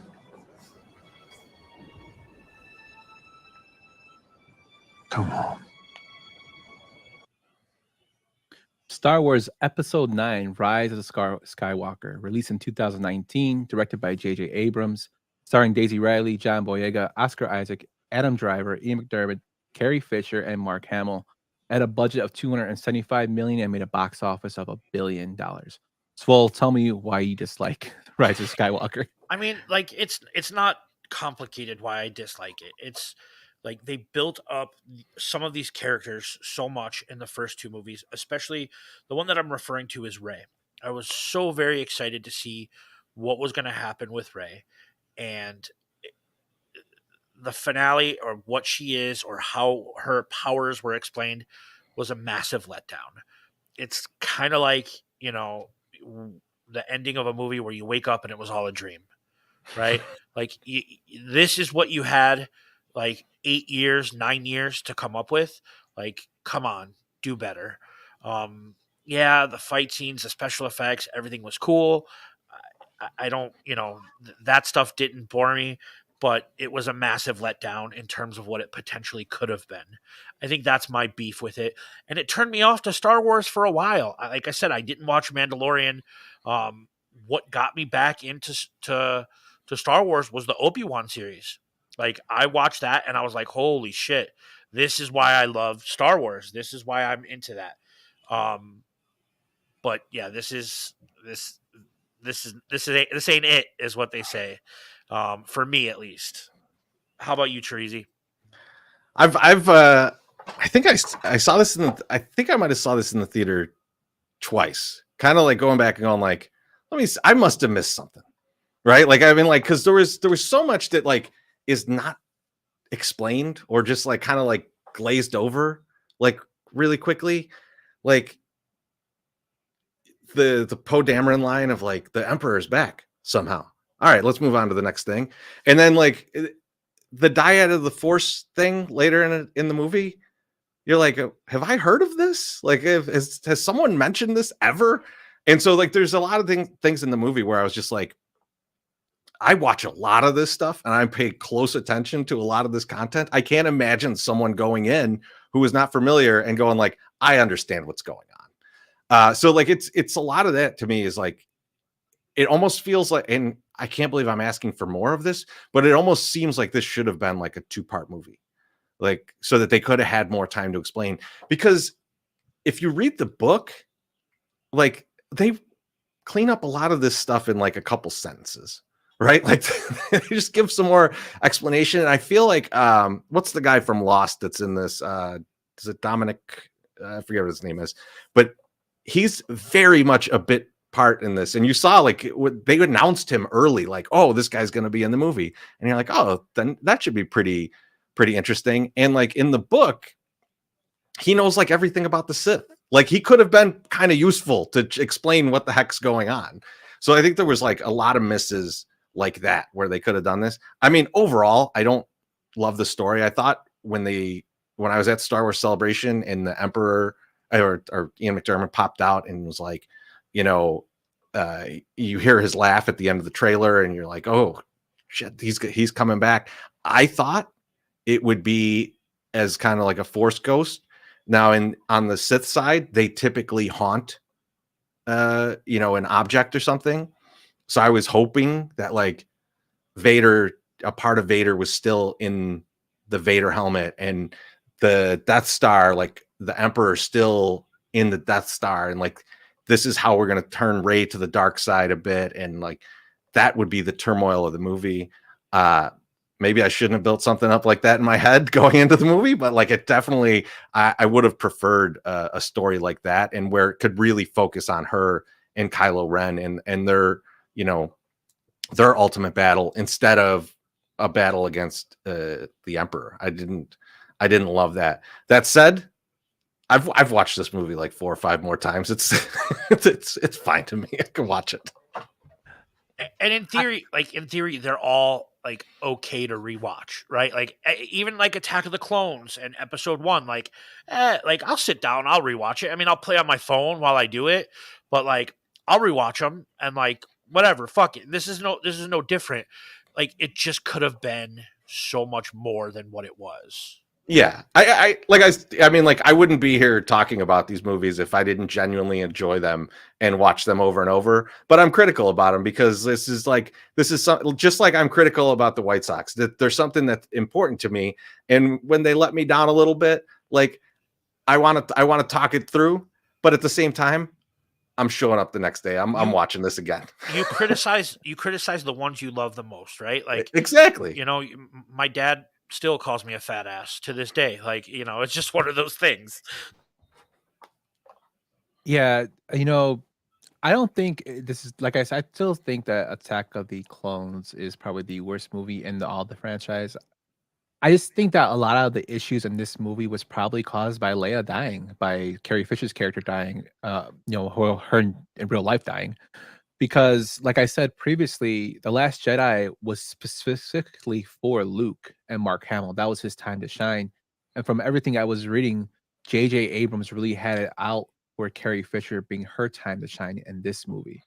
And when she passed away, that kind of threw everything in a knot. And I think they were scrambling to get it out in time, which is what they should have done, and just held off on it, because you're going to wait, you know, for if it's a good product, you're going to wait for it. And Star Wars fans would have waited for something to get worked out. I think it was pushed a little bit. Chorizy, it's kind of funny you mentioned the Star Wars Celebration. From what I read, I guess Ian McDiarmid came out and said, roll it back and drop the mic. So he comes out, like, so you hear the laugh at the end, right? And I wasn't in the main room. I was in a different room watching this, but like they roll the trailer, you hear his laugh at the end, and like I think a lot of people were like, wait, was that the Emperor? And so you're kind of like pondering it for a second, and then he walks out on stage and he does, in the Emperor's voice, roll it again. And then they like played the trailer again, and then he like kind of played it off the rest of Celebration as he was asked about it, because he would just say that, you know, they asked him if he'd come back to do a little something, and he said, yeah, I'll come back and have a laugh.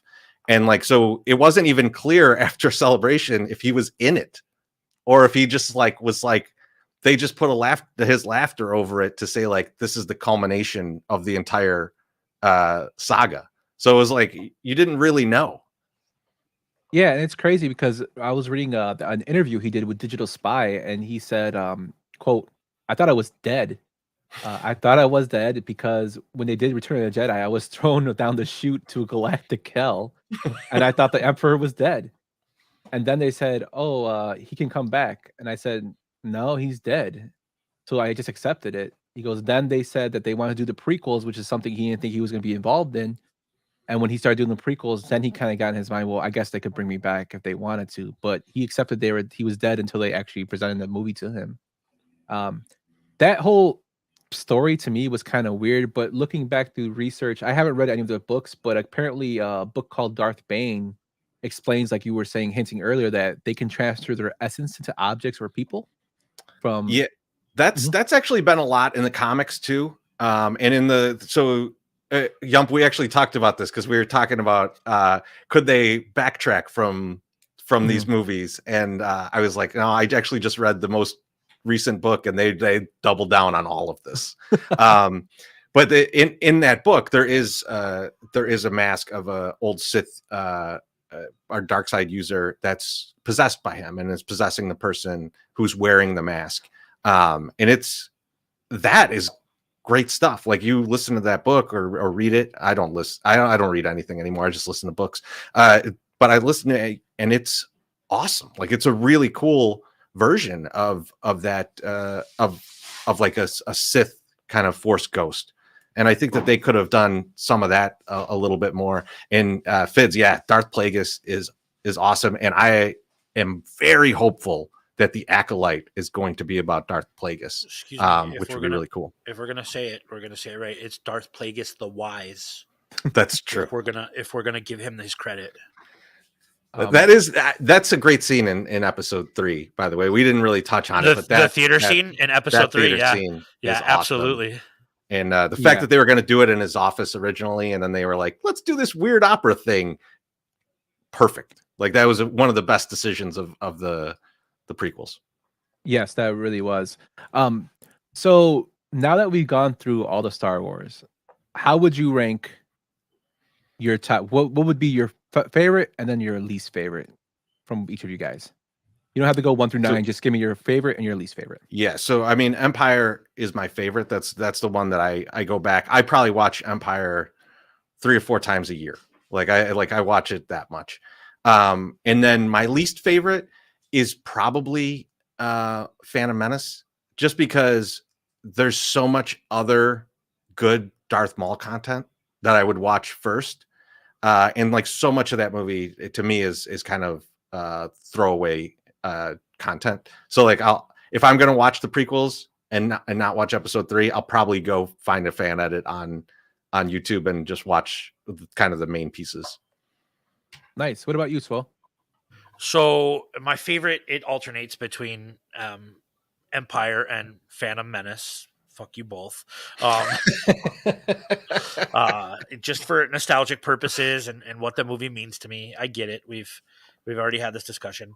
And my least favorite is probably The Rise of Skywalker. Like, if I have to pick my least favorite, it was like a hand job with no climax is what it felt like. Rise of Skywalker. How about you, Yumper? You should read the book, though, to finish you off if you need it. So my favorite, as I said, is Little Orthodox. I really like Return of the Jedi. It's my favorite movie. And then my least favorite is Attack of the Clones. There's just too much going on. I think it was, like I said, they were just trying to recreate Empire in that movie, and Christopher Lee just doesn't save it enough, even though he's awesome. But yeah, in terms of Star Wars, like looking through just the whole franchise, for the 12 movies, they made over $10 billion that were released. And just with the 9 that we just talked about was with $8.7 billion that was box office and worldwide, which is just ridiculous. So it's almost $1 billion a movie for something that started like out of a pipe dream of somebody that wanted to have. It's just ridiculous. And it's continuing. Like we talked off air, they're having 2 new movies come out in 2025 and 2027. And we'll see where they go from there.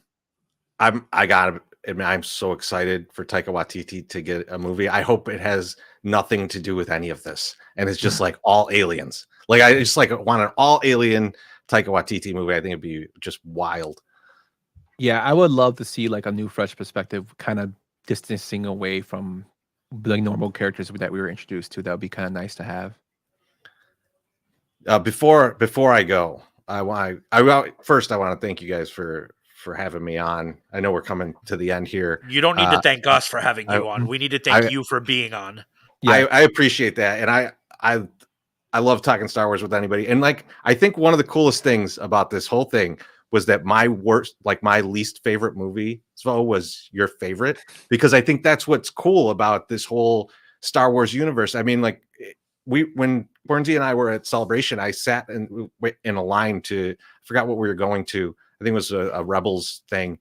And there's this kid in front of me. He's like 19 years old. And he's telling me about how underrated Jar Jar Binks is, and like how great all these different things about Jar Jar Binks. He goes on for like 5 minutes. And I'm just like, I don't know what the hell this kid's talking about, but it's amazing to have something like this where like so many people are so invested and love this so much and love it in different ways for different reasons. It's just insanely cool. But Svo, I do want to ask you to do me a favor, because I'm hopeful that like, some people have joined. I see them commenting. I see them in there. You're doing something really awesome that I love that you do this every year with Nam is to help kids get a good Christmas. I want you to drop that link in the comments here. And if you can, I know it might have to take a minute to find it, but it is so cool what you do. So let people know what you're doing. I can't tell, if there's 108 fans in here that have not seen the show before, are not familiar with Svo. This is so cool. I'll give you a minute to talk about it. I need you to talk about this. Oh, you're muted. Yeah, absolutely. No, I saw I was muted. I got excited there. Nam has like White Sox Twitter is such a weird, like diverse place, and my wife picks on me for it every single day. But Nam has become one of my best friends in the entire world. And we decided that like we are really, really blessed. And we have, an abundance of things and experiences, and we wanted to give back a little bit. And last year we did our first ever toy drive. Thank you, Yumper. Did you do that? Yes, yeah, I dropped it in. We did our first ever toy drive, and now this is the second one. We're actually going to go shop next week. It's a little bit later than what we usually do. And now, after we've had this episode, I'm going to make sure that we buy some Star Wars toys for some kids. So some kid out there will get to experience the passion that we have for these movies and the love for this. So that means a lot to me from you that we're going to do this. And we're going to do this again every year if we can. Very, very excited for it.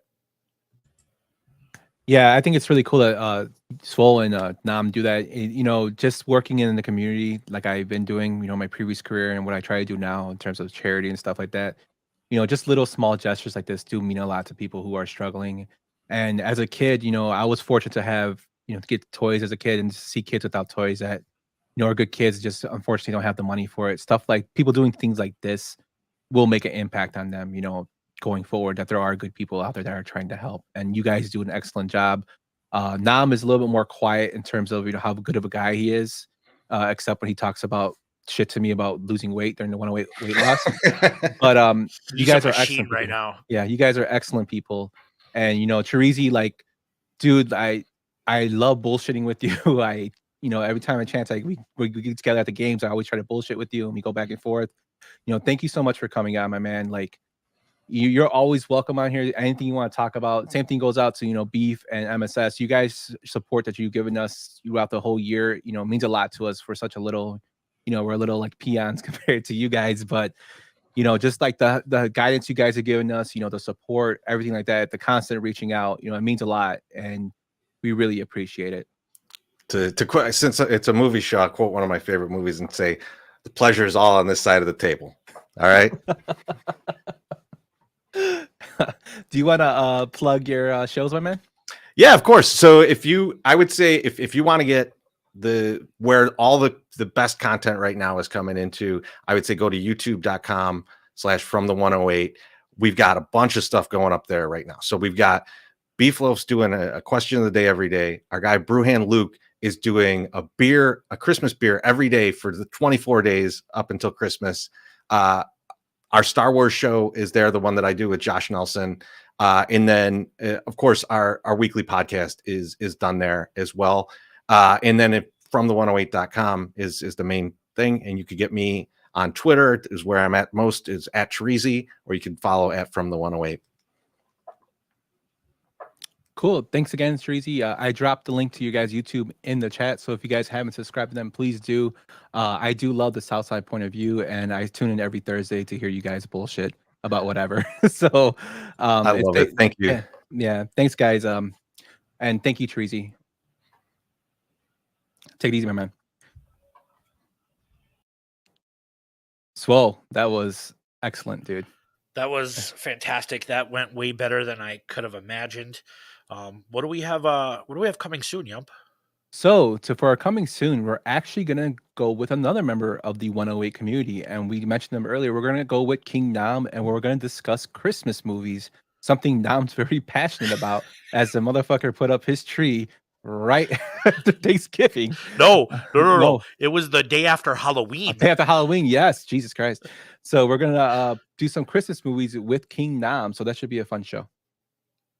Absolutely, very excited for that. And on top of that, before we move on to your final thought, I just wanted to give another mention and shout out to the Chi-Town Sports Bums, who we're actually doing a podcast with on February 18th at the Relish Room at the Winter Circle Restaurant on 2622 North Clark Street. And you want to tell everybody what we're doing afterwards, Will? Yeah, we are going to meet up at Burwood Tap for drinks and food if you want to afterwards, but it's going to be fun. It's going to be awesome. You can come watch us record live at the Wiener Circle. They do have like windows to view in. We're really, really excited about that. Definitely. And shout out to the Sports Bums. You guys are awesome. Look forward to working with you guys on many other projects, and check them out as well on YouTube at the Chicago Sports Bums. But with that, guys, we're going to start putting a button on this episode. Thanks again to Chorizy for coming out. Thanks to everybody in the comments. Swole, happy birthday, my man. Thanks, we my love guy. you. I hope you too, had buddy. a good weekend. And guys, thank you so much for everything. All the support is awesome. Please, check out the From 108, check out the Bums, and check out the other stuff on the tanklove.com. And check out Brian's new show, Getting Drafty in Here. It's hilariously done and great That format. is the understatement of the year. That shit is hilarious. The Thanksgiving food draft was so funny. The 8-bit Nintendo games was awesome.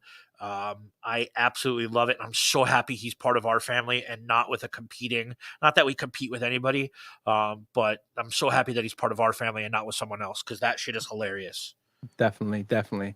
But with that, Swole, let's get to your final thought.